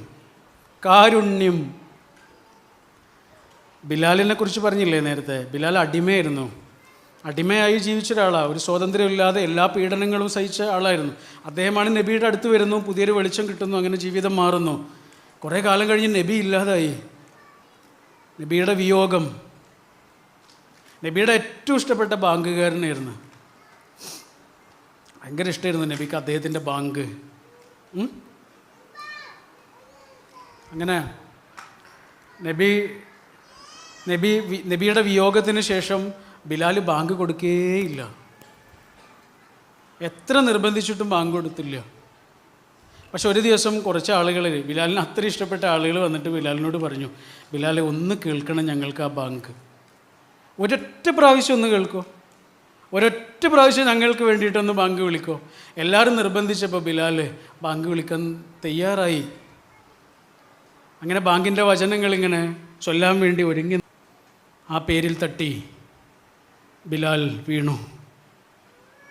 ബാങ്ക് ഒരു കരച്ചിലായി മാറി. ബാങ്ക് ഒരു കരച്ചിലായി മാറി. 1000 ഓർമ്മയുടെ നിമിഷങ്ങൾ, 1000 കരുണയുടെ നിമിഷങ്ങൾ.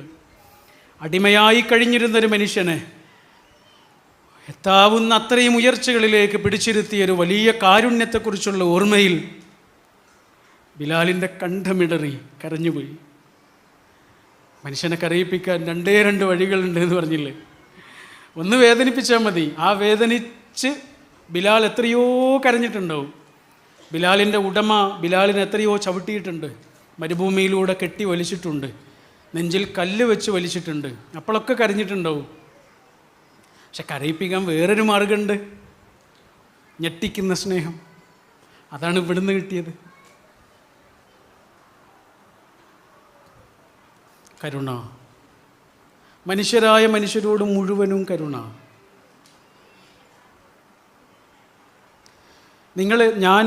ഞാനും നിങ്ങളും ഇപ്പോൾ ഉള്ള ഒരു സംഘടനയോ പ്രസ്ഥാനമോ എന്താവട്ടെ, അത് ഏതെങ്കിലും ഒരു മനുഷ്യനെ വെറുക്കണമെന്നോ ശത്രുവാകണമെന്നോ നമ്മളെ പഠിപ്പിക്കുന്നുണ്ട് എങ്കിൽ, ഏതെങ്കിലും ഒരു മനുഷ്യനോട് ശത്രുത പഠിപ്പിക്കുന്നുണ്ട് എങ്കിൽ ഈ നിമിഷം അതിൽ നിന്ന് താഴേക്ക് ഇറങ്ങണം. നമ്മൾ ആ സംഘടനയുടെ മെമ്പർഷിപ്പ് കട്ട് ചെയ്തിട്ട് പുറത്തേക്ക് ഇറങ്ങണം.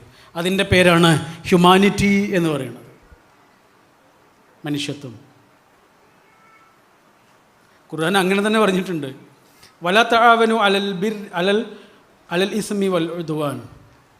മനുഷ്യർക്കിടയിൽ ശത്രുത ഉണ്ടാക്കുന്നതിലേക്ക് പോകരുത് കേട്ടോ, അവരോട് സഹകരിക്കുകയേ ചെയ്യരുത്. തർക്കങ്ങളും ശത്രുതയൊക്കെ അല്ലേ നമുക്കിന്ന് കാണാനുള്ളത് അല്ലേ? ടി വിയിലെ രാഷ്ട്രീയ ചർച്ചകൾ വീട്ടിൽ വെക്കരുത്. കാരണം എന്താണെന്നറിയോ? ഒരു പരസ്പര സ്നേഹമില്ലാത്ത 4 ആളുകളാണ് നിരന്നിരിക്കുന്നത്. അവിടെ സ്നേഹത്തിൻ്റെ ലാംഗ്വേജിൽ ഒന്നും പറയൂല, അവിടെ തർക്കങ്ങൾ മാത്രമേ ഉണ്ടാവുകയുള്ളൂ. ഇത് നമ്മുടെ കുട്ടികൾക്ക് നമ്മൾ കേൾപ്പിച്ചു കൊടുക്കുകയാണ്. ഏത് 4 ആളുകൾ, ഒരു സ്നേഹവുമില്ലാത്ത 4 ആളുകൾ, ഒരു കാര്യത്തിലും യോജിപ്പില്ലാത്ത 4 ആളുകൾ നിരന്നിരുന്ന് തർക്കിക്കുന്നത് നമ്മുടെ മക്കൾ കേൾക്കേ ഉച്ചത്തിൽ വെക്കരുത്. നിർബന്ധം ഉണ്ടെങ്കിൽ ഹെഡ്സെറ്റ് വെച്ചിട്ട് കേട്ടാൽ മതി. തർക്കം സ്നേഹത്തിൻ്റെ ഭാഷയേ അല്ല. മിഷേൽ ഫുക്കോ എന്ന് പറഞ്ഞ വലിയൊരു ഫിലോസഫറുണ്ട്, അദ്ദേഹം പറയുന്നുണ്ട് തർക്കം എന്ന് പറയുന്നത് ഒരു നല്ല സംസാരത്തെ കേടുവരുത്തുന്ന രീതിയാണ്. കാരണം തർക്കം എപ്പോഴാണ് ഉണ്ടാവുക? ശത്രുതയിൽ നിന്നാണ് ഉണ്ടാവുക. അതുകൊണ്ടാണ് നാരായണ ഗുരുവിനോട് അദ്ദേഹത്തിൻ്റെ വളരെ പ്രിയപ്പെട്ട ഒരാളുണ്ട്, അദ്ദേഹം പറഞ്ഞു നാം ഗുരുവിനോട് യോജിക്കുന്നില്ല എന്ന് പറഞ്ഞു. ദൈവശാസ്ത്രപരമായിട്ട് ഗുരു അദ്വൈതിയായിരുന്നല്ലോ. അപ്പോൾ ദൈവശാസ്ത്രപരമായി നാം നിങ്ങളോട് യോജിക്കുന്നില്ല, ഒരു തർക്കം ഉണ്ടാവാനുള്ള എല്ലാ സാധ്യതയുണ്ട്. അപ്പോൾ ഗുരു എന്താ പറഞ്ഞത്? നാം നിങ്ങളോട് യോജിക്കുന്നു എന്ന് പറഞ്ഞു. മനസ്സിലാകുന്നവർക്ക് മനസ്സിലായാൽ മതി, തർക്കം വേണ്ട. കാരണം എന്താണെന്നറിയോ നിങ്ങൾ? തർക്കം ശത്രുതയുടെ ലാംഗ്വേജാണ്. വെറുപ്പ്, ഹോസ്റ്റിലിറ്റി. ഗൂഗിൾ പോലും ഈ അടുത്ത് പറഞ്ഞില്ലേ, അവരുടെ ഡൊമൈൻ ഏറ്റവും കൂടുതൽ ആളുകൾ ഉപയോഗിക്കുന്നത് എന്തിനാ? ഹോസ്റ്റിലിറ്റി വെന്റിലേറ്റ് ചെയ്യാനാണ്, ശത്രുത പ്രചരിപ്പിക്കാനാണ്. കമൻ്റായിട്ടോ പോസ്റ്റായിട്ടോ എന്താണ് ഷെയർ ബട്ടണായിട്ടോ എന്തെങ്കിലും ആയിട്ട് ആളുകൾക്കിടയിൽ വെറുപ്പാണ് പ്രചരിപ്പിച്ചുകൊണ്ടിരിക്കുന്നത്. വെറുപ്പിനെ കുറിച്ച് ഞാനൊരു കഥ പറയാം. 2ാം ലോക മഹായുദ്ധത്തിൻ്റെ സമയത്ത് കഴിഞ്ഞു. 2ാം ലോക മഹായുദ്ധം കഴിഞ്ഞിട്ട് നാസി ക്യാമ്പിലുള്ള അതിലുണ്ടായിരുന്ന ആളുകളൊക്കെ കൂടുതലും എന്താ ചെയ്തതെന്നറിയാം? ആത്മഹത്യ ചെയ്ത്, കുറ്റബോധം കൊണ്ട് ആത്മഹത്യ ചെയ്തു പോയി. വളരെ കുറച്ച് ആളുകൾ മാത്രമാണ് കുറ്റവിചാരണയ്ക്ക് കിട്ടിയത്. അതിലൊരു സ്ത്രീ ഉണ്ടായിരുന്നു. അവരുടെ പേര് ഓർമ്മിച്ച് വെച്ചോളൂ. അവരുടെ പേര് ഏണ പച്രി എന്നാണ്. ഏണ പച്രി. ഇവരാരാന്നറിയോ നിങ്ങൾ? ഒരു നാസി പട്ടാളക്കാരൻ്റെ വൈഫാണ്.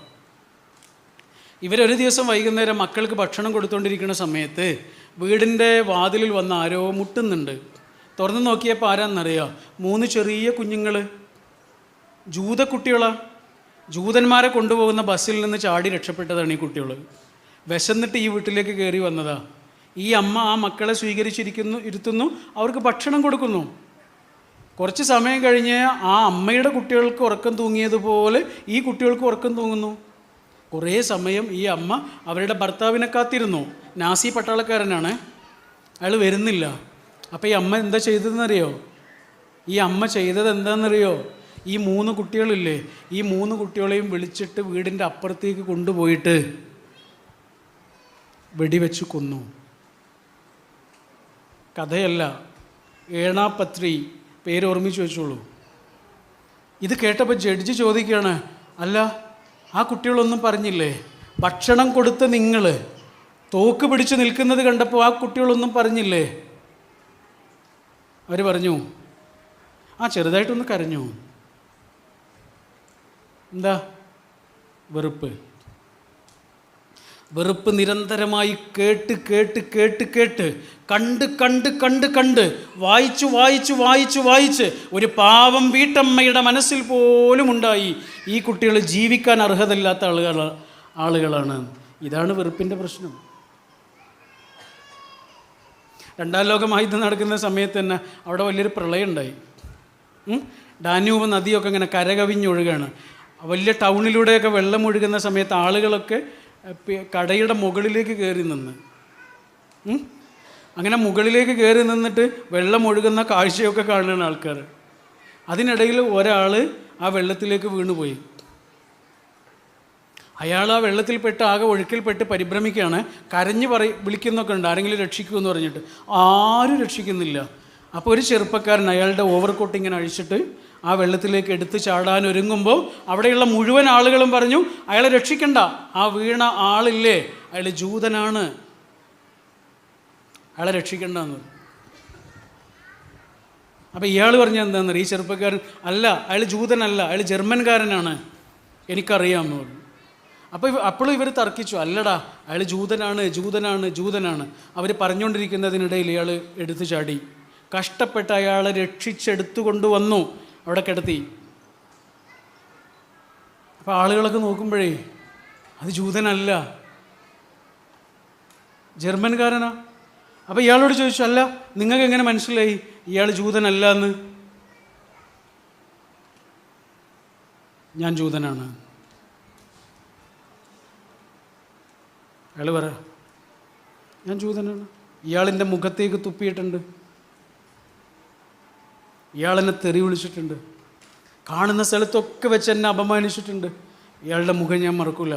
അയാൾ ജൂതനല്ല എന്ന് നിങ്ങൾ എത്ര പറഞ്ഞാലും എനിക്കറിയാം അയാൾ ജർമ്മൻകാരനല്ല എന്ന് നിങ്ങൾ എത്ര പറഞ്ഞാലും എനിക്കറിയാം അയാൾ നിങ്ങളുടെ നാട്ടുകാരനാണ്. പക്ഷെ ഞാൻ ജൂതനാണ്.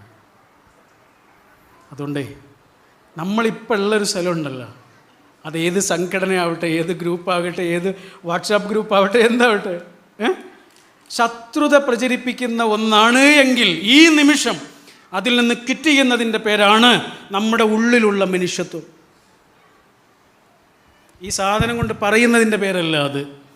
ഒരു മനുഷ്യനെയെങ്കിലും വെറുക്കാൻ പഠിപ്പിക്കുന്നതിൻ്റെ, കൂടെ നിൽക്കാതിരിക്കുന്നതിൻ്റെ പേരാണ് മനുഷ്യത്വം.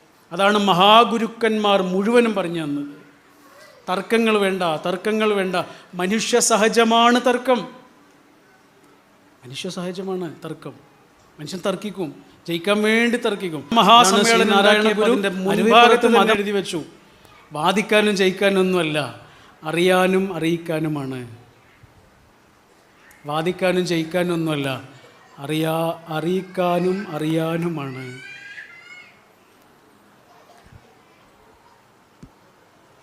അതുകൊണ്ട് മനുഷ്യരെ തമ്മിലിങ്ങനെ കൂട്ടിച്ചേർക്കുന്ന കണ്ണികൾ നമുക്ക് ആവശ്യമുണ്ട്. സ്നേഹത്തിൻ്റെ ഭാഷ ഉപയോഗിക്കാൻ ആളില്ലാതെ കിടക്കുകയാണ്. സ്നേഹത്തിൻ്റെ ഭാഷയില്ലേ, ഉപയോഗിക്കാൻ ആളില്ലാതെ കിടക്കുകയാണ്. അതുകൊണ്ട് അതൊന്ന് പൊടി തട്ടിയിട്ട് എടുക്കണം. ശത്രുത കൊണ്ടൊന്നും നടക്കാൻ പോണില്ല. നേരത്തെ പറഞ്ഞില്ലേ വെറുപ്പിനെ കുറിച്ച്, ഫിറാഖ് എന്നൊരു സിനിമയുണ്ട്. ഫിറാഖ്, ഒരു ചെറിയ നാട്ടിലുള്ള 2 ജനവിഭാഗങ്ങൾ തമ്മിൽ ശത്രുത ഉണ്ടാവുകയാണ്, അവർ തമ്മിൽ കലഹം ഉണ്ടാവുകയാണ്. ഒരു ജനവിഭാഗത്തെ വേട്ടയാടുകയാണ്. അതിൽപ്പെട്ട ഒരാൾ ആരും കാണാതെ ഒളിച്ചോടുകയാണ്, പോലീസിൻ്റെ കണ്ണ് വെട്ടിച്ച് ഓടുകയാണ്. അങ്ങനെ ഓടി ആരും കാണാതെ ഒരു സ്ഥലത്ത് ഒളിച്ചിരിക്കുകയാണ് ആ മനുഷ്യൻ. അയാളുടെ 8 വയസ്സായ കുട്ടിയുണ്ട് കയ്യിൽ. ആ കുട്ടിയും അച്ഛനും ഇങ്ങനെ, കുട്ടിയും വാപ്പയോ അല്ലെങ്കിൽ കുട്ടിയും പിതാവും ഇങ്ങനെ ഒരു സ്ഥലത്ത് ഒളിച്ചിരിക്കുകയാണ്, ആരും കാണാതെ. രക്ഷപ്പെട്ടു, പോലീസിൻ്റെ കണ്ണിൽ നിന്ന് രക്ഷപ്പെട്ടു, ആരും കാണുന്നില്ല, സമാശ്വാസമായി. പക്ഷെ അപ്പോഴാണ് മുകളിൽ നിന്നൊരു അമ്മിക്കല്ല് വന്നു വീണത്. തൽക്ഷണം 8 വയസ്സായ കുട്ടിയുടെ മുന്നിൽ വെച്ച് ആ അച്ഛൻ മരിച്ചു. നവാസുദ്ദീൻ സിദ്ദീഖിയുടെ കഥാപാത്രമാണ്. ആരാ എറിഞ്ഞതെന്നറിയോ? അമ്മിക്കല്ല്. പഴയ അയൽക്കാരനാണ്. ഇപ്പം അയൽക്കാരനല്ല, ഇപ്പം ശത്രുവാണ്. ഇതാണ് ശത്രുത. അതുകൊണ്ട് ശത്രുത വേണ്ട, ഫീലിംഗ് ത്രൂ മതി. മനുഷ്യൻ്റെ ദുഃഖങ്ങളെ, മനുഷ്യൻ്റെ സങ്കടങ്ങളെ തിരഞ്ഞു പോവുകയാണ് ഏറ്റവും നല്ലത്. ഞാൻ ഇവിടെ ഖത്തറിൽ പോയ സമയത്ത് അവിടെ നമ്മുടെ ഒരു സുഹൃത്തിൻ്റെ കുട്ടി മരിച്ചിട്ടുണ്ട്. അപ്പോൾ ആ കുട്ടിയുടെ ഖബർ കാണാൻ വേണ്ടി പോയി. ആ സമയത്ത് എൻ്റെ കൂടെ ഉണ്ടായിരുന്ന ആ കുട്ടിയുടെ ഉപ്പയും സുഹൃത്തും ഒക്കെ പറഞ്ഞു തന്നൊരു ഒരു സംഭവമുണ്ട്. ഈ കുട്ടി മരിക്കുന്നത് എങ്ങനെയാണെന്നറിയോ? അത് പറയണം. അത് നമ്മുടെ ഈ കേട്ടിൻ്റെ ഇടയിൽ ഒരു മാല ഉണ്ടാവില്ലേ, ഒരു മുത്തുമാല, ഇത് വലിക്കാനൊക്കെ വേണ്ടിയിട്ട് എന്തായാലും പറയുക, അത് ലിഫ്റ്റ് ചെയ്യുന്നല്ലേ. ആ മാല ഇങ്ങനെ, പെൺകുട്ടിയാണ്. ഒരു പെൺകുട്ടിക്കൊരു മുത്തുമാല കണ്ടാൽ ആദ്യം എന്താ ചെയ്യുക? അതിങ്ങനെ കഴുത്തിലിടുമല്ലോ. ആ കുട്ടി ഇങ്ങനെ കഴുത്തിലിട്ട് സോഫയുടെ മുകളിൽ കയറി നിന്നിട്ടാണ് അങ്ങനെ ചെയ്തത്. ആ സോഫയുടെ മുകളിൽ നിന്ന് താഴേക്ക് വീണു. ആ കുട്ടി മരിച്ചു. ഇത് ഞാൻ പറഞ്ഞത് എന്തിനാണെന്നറിയോ? മുത്തുമാലയും പെൺകുട്ടികളും നമ്മുടെ വീട്ടിലുണ്ടാവും, അന്ന് സൂക്ഷിക്കാൻ വേണ്ടിയിട്ടാണ്. അങ്ങനെയാണ് ആ കുട്ടിയെ നഷ്ടപ്പെട്ടത്. അപ്പോൾ കുട്ടികളുടെ ഖബറുകൾ മാത്രമുള്ളൊരു സ്ഥലമുണ്ട് അവിടെ ഉണ്ട് ഈ ഖബർ, പുതിയൊരു ഖബർ. അവിടെ ചെന്ന് ഞങ്ങൾ കുട്ടിക്ക് വേണ്ടി പ്രാർത്ഥിക്കുകയൊക്കെ ചെയ്ത സമയത്ത് കൂടെ ഉണ്ടായിരുന്ന അവർ പറഞ്ഞൊരു സംഭവം എന്താണെന്നറിയോ? ഇങ്ങനെ ഈ കുട്ടിയുടെ ഖബർ കാണാൻ വേണ്ടി വരുന്ന സമയത്തൊക്കെ അപ്പുറത്തുള്ള ഖബറുകളിലെ കുട്ടികളുടെ ഖബറുകൾ അത് കാണാൻ വേണ്ടിയിട്ടും ആ കുട്ടിയുടെ കുടുംബക്കാരും വീട്ടുകാരൊക്കെ വരും. എല്ലാ ദിവസവും ആരെങ്കിലും വരും. ഇവർ തമ്മിൽ പരിചയമാവും. നിങ്ങളുടെ കുട്ടിക്ക് എന്താ പറ്റിയതെന്ന് ചോദിക്കും. ഇവർ പറയും നിങ്ങളുടെ കുട്ടിക്ക് എന്താ പറ്റിയത്. ഓരോരുത്തർ ഓരോരോ സങ്കട കഥകൾ പറയും. ഞാനും എൻ്റെ മോളും വണ്ടിയിലെടുത്തിട്ട് പോവുകയായിരുന്നു, എന്തോ മറന്നു, മോളതെടുക്കാൻ വേണ്ടി പോയി. ഞാൻ വണ്ടി തിരിക്കുമ്പോഴേക്ക് എൻ്റെ കുട്ടി വന്നിരുന്നു, അടിയിൽപ്പെട്ട്. വേറെ ഒരാൾ പറഞ്ഞത് കുട്ടിക്ക് നിർബന്ധിച്ചിട്ട് മരുന്ന് കൊടുത്തപ്പോൾ, ഗുളിക കൊടുത്തപ്പോൾ അത് കുടുങ്ങിയിട്ടാണ് ആ കുട്ടി പോയത്. ഇങ്ങനെ ഓരോരുത്തർക്കും ഓരോ സങ്കട കഥകളാണ്. ആ സങ്കടങ്ങളാണ് ആ കിടക്കുന്നത്. എന്നിട്ട് എന്താ അവർ ചെയ്തതെന്നറിയോ? ഇവരൊരു വാട്സാപ്പ് ഗ്രൂപ്പ് ഉണ്ടാക്കി. ആ ഖബറുകളില്ലേ, അവിടുത്തെ ആളുകളുടെ ആ വീട്ടുകാർ ചേർന്നിട്ടൊരു വാട്സാപ്പ് ഗ്രൂപ്പ് ഉണ്ടാക്കി. ലോകത്ത് ഇത്രയും ഫീലിംഗ് ത്രൂ ആയിട്ടുള്ളൊരു വാട്സപ്പ് ഗ്രൂപ്പ് വേറെ ഉണ്ടാവുമോ? അതിലുള്ള ഓരോ നമ്പറിൻ്റെയും ഉള്ളിലുള്ള ആ ആളിൻ്റെ ഉള്ളിലുള്ള പൊള്ളൽ എന്താണ് എന്ന് ഓരോ ആൾക്കും അറിയാം അല്ലേ? ഫീലിംഗ് ത്രൂ എന്താണ്? കമ്പാഷനാണ്. നമ്മളെ ഒന്ന് പെടഞ്ഞ് വീണാൽ എഴുന്നേൽപ്പിക്കാൻ മനുഷ്യന്മാരേ ഉള്ളൂ. ഈ മനുഷ്യനുണ്ടല്ലോ, വേറെ ആൾക്കാരില്ലാതെ പറ്റൂല. ഞാനിപ്പോൾ ഇങ്ങനെ സംസാരിക്കുന്ന ഈ മൈക്കിൽ നിങ്ങളിത് കേൾക്കുന്നത് ഇതാരോ കണ്ടുപിടിച്ചുകൊണ്ടാണ്. നിങ്ങളിരിക്കുന്ന ഈ കസേര ആരോ ഇവിടെ കൊണ്ടുവന്നിട്ടതാണ്. നമ്മൾ ഉടുത്തിരിക്കുന്ന വസ്ത്രം, നമ്മൾ ഉപയോഗിക്കുന്ന സാധനങ്ങൾ, ഒരു സെക്കൻഡിലൊരു അംശം പോലും മറ്റൊരു മനുഷ്യനില്ലാതെ നമുക്ക് ജീവിക്കാൻ കഴിയില്ല. അത്രയും ആശ്രിതത്വമുള്ള ജീവിയാണ്.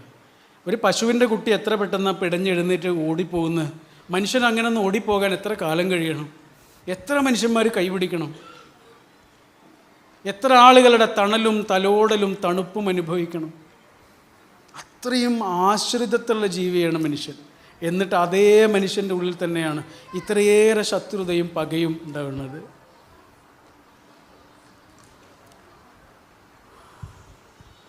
അതുകൊണ്ട്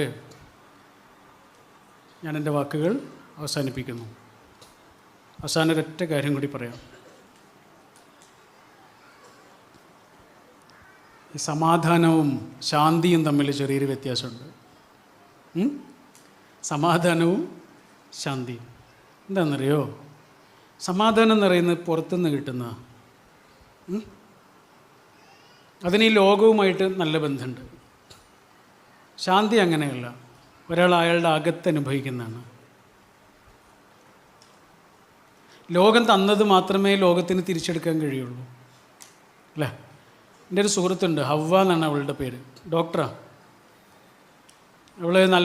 അവളെ പഠിച്ച് അവൾ ആഗ്രഹിച്ച ജോബിലെത്തി, കല്യാണം കഴിഞ്ഞ് 2 ചെറിയ മക്കളുണ്ട്, അങ്ങനെ സന്തോഷമായിട്ട് ജീവിക്കുകയാണ്. അതിനിടയിൽ ഈ അടുത്ത് അവളിങ്ങനെ നടന്നു പോകുന്നതിനിടയിൽ ഒന്ന് തെന്നി വീണു. ഒരു അസാധാരണമായ വീഴ്ച. ഇതവളുടെ ഉമ്മയ്ക്ക് എന്തോ ഒരു സംശയം ഉണ്ടാക്കി പരിശോധിച്ചു. അപ്പോഴാണ് അറിയുന്നത് ഗുരുതരമായ രോഗത്തിൻ്റെ ലക്ഷണമായിരുന്നു. അവളിങ്ങനെ ഇരിക്കുമ്പോൾ അവളുടെ ചെരുപ്പൊക്കെ ഇങ്ങനെ അഴിഞ്ഞു പോകുന്നത് ഇവൾ അറിയുന്നില്ല. ഇങ്ങനത്തെയൊക്കെയുള്ള കുറേ പ്രശ്നങ്ങളുണ്ടായപ്പോൾ പരിശോധിച്ചു, ഗുരുതരമായ രോഗമാണ്, വളരെ പെട്ടെന്ന് സർജറി വേണം. അവൾ ആശുപത്രിയിലേക്ക് കൊണ്ടുപോയി. ആശുപത്രിയിൽ കൊണ്ടുപോയ ദിവസം വൈകുന്നേരം അവൾ നമ്മളെ വിളിച്ചിട്ട് പറഞ്ഞത് എന്തായിരുന്നെന്നറിയാം. അവൾ പറഞ്ഞു, എനിക്കെൻ്റെ മോളെക്കുറിച്ച് ആലോചിക്കുമ്പോഴാണ് സങ്കടം. 11 മാസമായിട്ടുള്ള കുട്ടിക്ക്, അവളുടെ കുട്ടിക്ക്, ഇനി എന്നെ കാണുമ്പോൾ എൻ്റെ കുട്ടി എന്നെ അറിയൂലല്ലോ. ഞാൻ ആശുപത്രിയിൽ നിന്നൊക്കെ തിരിച്ചു ചെല്ലുമ്പോൾ എൻ്റെ മോളെന്നെ അറിയൂലല്ലോ. അത് ആലോചിക്കുമ്പോഴാണ് എനിക്ക് സങ്കടം എന്ന് പറഞ്ഞിട്ട് അവൾ കരഞ്ഞു. കുറച്ച് ദിവസങ്ങൾ കഴിഞ്ഞു. അവളുടെ സർജറിയൊക്കെ കഴിഞ്ഞിട്ട് അവൾ കിടക്കുക. അന്നും അവൾ വിളിച്ചു. കുറേ ദിവസങ്ങൾ കഴിഞ്ഞിട്ട് അവൾ വിളിച്ചിട്ട് എന്താ പറഞ്ഞതെന്നറിയോ? അവൾ പറഞ്ഞു, ഇന്നലെ ഞാൻ എൻ്റെ മോളെ കണ്ടു, അവൾക്കെന്നെ മനസ്സിലായില്ല. പടച്ചോനെ സ്തുതി. അവളെങ്ങാനും എന്നെ മനസ്സിലായിരുന്നെങ്കിൽ അവൾക്ക് ഞാനില്ലാതെ പറ്റൂലല്ലോ. എൻ്റെ കുട്ടിക്ക് എന്നെ മനസ്സിലാവുന്നില്ല, എനിക്ക് ഭയങ്കര സന്തോഷമായി. പടച്ചോനെ സ്തുതി. ഇതെന്താണെന്നറിയോ? ശാന്തി, സമാധാനം പുറത്തുനിന്നുണ്ടാവുന്നത്. സമാധാനം ലോകത്തു നിന്ന് കിട്ടുകയും ചെയ്യും, ലോകം അത് തിരിച്ചെടുക്കുകയും ചെയ്യും. ലോകവുമായിട്ട് ഭയങ്കര ബന്ധം. ശാന്തി അങ്ങനെയല്ല. ഒരു വലിയ രാജാവ് വലിയൊരു ചിത്രരചനാ മത്സരം സംഘടിപ്പിച്ച് വലിയ സമ്മാനമൊക്കെ വാഗ്ദാനം ചെയ്തു. എന്താണെന്ന് ചിത്രം വരയ്ക്കേണ്ട വിഷയം എന്താണെന്നറിയാം, തീം.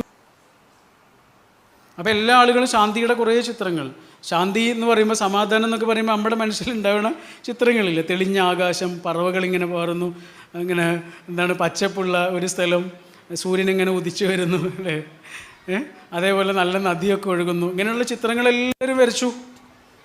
എല്ലാവരും വിചാരിച്ചത് അതിനൊക്കെ സമ്മാനം കിട്ടുന്ന, പക്ഷെ സമ്മാനം കിട്ടിയത് അതിനൊന്നുമല്ല. വലിയൊരു ചിത്രകാരൻ വന്ന് മാർക്കിട്ടു. സമ്മാനം നേടിയത് വേറൊരു ചിത്രമായിരുന്നു. അത് പ്രദർശിപ്പിച്ചു. ആളുകളൊക്കെ അതിലേക്ക് നോക്കിയിട്ട് അമ്പരന്നു. കാരണം സമാധാനത്തിൻ്റെ ഒരു ലക്ഷണമില്ല, ശാന്തിയുടെ ഒരടയാളമില്ല. വറ്റി വരണ്ട് കിടക്കുന്നൊരു പുഴ, ഉണങ്ങിയ ഒരു നിലം, ഉണങ്ങി നിൽക്കുന്ന മരങ്ങൾ, പാറക്കെട്ടുകൾ, ഇതൊക്കെയാണ്. പക്ഷെ അതിനാണ് ഒന്നാം സമ്മാനം, പീസ്. ആളുകളൊക്കെ തർക്കിച്ചു, ഇതെന്താ ഇതിന് കൊടുത്തതെന്ന് ചോദിച്ചു. എല്ലാവർക്കും ഭയങ്കര പരാതിയായി. അപ്പോൾ ആൾക്കൂട്ടത്തിൽ നിന്ന് ഒരാളെ ചിത്രകാരൻ ഇങ്ങനെ വിളിച്ചു. ആ ജഡ്ജില്ലേ, ജഡ്ജി ഇങ്ങനെ വിളിച്ചിട്ട് ആ ചിത്രം അടുത്തുനിന്ന് കാണാൻ വേണ്ടി പറഞ്ഞു. അടുത്തുനിന്ന് ഇങ്ങനെ കാണിച്ചു കൊടുത്തു. വരണ്ട് കിടക്കുന്ന പുഴ, ഉണങ്ങി നിൽക്കുന്ന മരങ്ങൾ, വലിയ പാറക്കെട്ടുകൾ, ഉണങ്ങി നിൽക്കുന്ന ഒരു നിലം. പക്ഷെ ആ പാറക്കെട്ടുകൾ രണ്ടായി പിളർന്നതിൻ്റെ ഒരു ചെറിയ തണൽ, ആ തണലിൽ ഒരു പക്ഷി കൂട് കൂട്ടിയിട്ടുണ്ട്. ആ കൂട്ടിലെ പക്ഷി ശാന്തിയോടെ കിടന്നുറങ്ങുന്നുണ്ട്. ഇതാണ് പീസ്. ചുറ്റുമുള്ളതെല്ലാം നമുക്ക് അനുകൂലമാകുമ്പോൾ മാത്രം നമ്മുടെ ഉള്ളിൽ അനുഭവിക്കുന്നതല്ല. ചുറ്റുമുള്ളത് എന്തായിക്കോട്ടെ, നമ്മുടെ ഉള്ളിൽ വെച്ച് പുലർത്തുന്ന ഹോപ്പ്, പ്രതീക്ഷയുടെ പേരാണ് പീസ്. ഇന്ന് നമ്മുടെ കയ്യിലുള്ള പലതിനും ഒരു കാലത്ത് പ്രാർത്ഥിച്ചിരുന്ന ആളുകളല്ലേ നമ്മൾ, അല്ലേ? ഉറപ്പല്ലേ? ഇന്ന് നമ്മുടെ കയ്യിലുള്ള എത്രയോ കാര്യങ്ങൾക്ക് വേണ്ടിയിട്ട് ഒരു കാലത്ത് പ്രാർത്ഥിച്ചിരുന്ന ആളുകളാണ് നമ്മൾ. അതിന് കണ്ണ് ചിമ്മിയിട്ട് പടച്ചവനോട്, ഈശ്വരനോട് ഒരു നിമിഷം താങ്ക് യു എന്ന് പറയണം. ഹോപ്പ്. ഹെർമൻ ഹെസ്സയുടെ ഒരു പുസ്തകമുണ്ട്, സിദ്ധാർത്ഥ എന്ന് പറഞ്ഞിട്ട്. അതിൽ സിദ്ധാർത്ഥ പറയുന്നുണ്ട്, എന്താണെന്നറിയോ? പറയുന്ന വാക്ക് ഓർമ്മിച്ച് വെച്ചോളൂ കേട്ടോ. I can fast, I can wait, I can pray. എനിക്ക് പ്രാർത്ഥിക്കാൻ കഴിയും, എനിക്ക് കാത്തിരിക്കാൻ കഴിയും. പിന്നെ പറഞ്ഞൊരു വാക്ക്, എനിക്ക് പട്ടിണി കിടക്കാൻ കഴിയും. I can fast, I can pray, I can wait. സൗദിയിൽ നിന്നൊരിക്കൽ ഒരാൾ വന്ന് അവിടെ വലിയ പ്രശ്നങ്ങളൊക്കെ ഉണ്ടായ സമയത്ത്, ജോലിയൊക്കെ പോകുന്ന ഉറപ്പായിട്ട് ഇങ്ങനെ നിൽക്കുന്ന സമയത്ത് അദ്ദേഹം പറയും ഞാൻ നല്ലൊരു കമ്പനിയിലാണ്, നല്ല ശമ്പളമുണ്ട്, പക്ഷേ ആ ജോലി മിക്കവാറും പോകും, നാട്ടിലേക്ക് തിരിച്ചു പോകേണ്ടി വരും. വളരെ കൂളായിട്ട് പറയാം, ആ ജോലി മിക്കവാറും പോകും, നാട്ടിലേക്ക് തിരിച്ചു പോകേണ്ടി വരും. പക്ഷേ സാറേ ഞാനില്ലേ, ഞാൻ കുരുത്തക്കേട് കൊണ്ട് വാപ്പയും ഉമ്മയൊക്കെ എന്നെ ഇങ്ങോട്ട് കയറ്റി വിട്ടതാണ്. പഠിക്കില്ല, അവർക്ക് എന്നെ കൊണ്ട് പ്രയാസമാകും തോന്നിയപ്പോൾ എന്നെ നാട്ടിൽ ഇങ്ങോട്ട് പറഞ്ഞു വിട്ടത്. ഞാനിങ്ങോട്ട് വരുമ്പോഴേ എൻ്റെ കയ്യിൽ എന്തുണ്ടായിരുന്നു എന്നറിയാം? എൻ്റെ കാലിലൊരു ഹവായി ചെരുപ്പ് ഉണ്ടായിരുന്നു, എൻ്റെ കയ്യിൽ ചെറിയൊരു കീസ് ഉണ്ടായിരുന്നു, ഒരു കവറ്, അതിൽ 2-3 തുണിത്തരങ്ങളുണ്ടായിരുന്നു, 2-3 ഡ്രസ്സുണ്ടായിരുന്നു.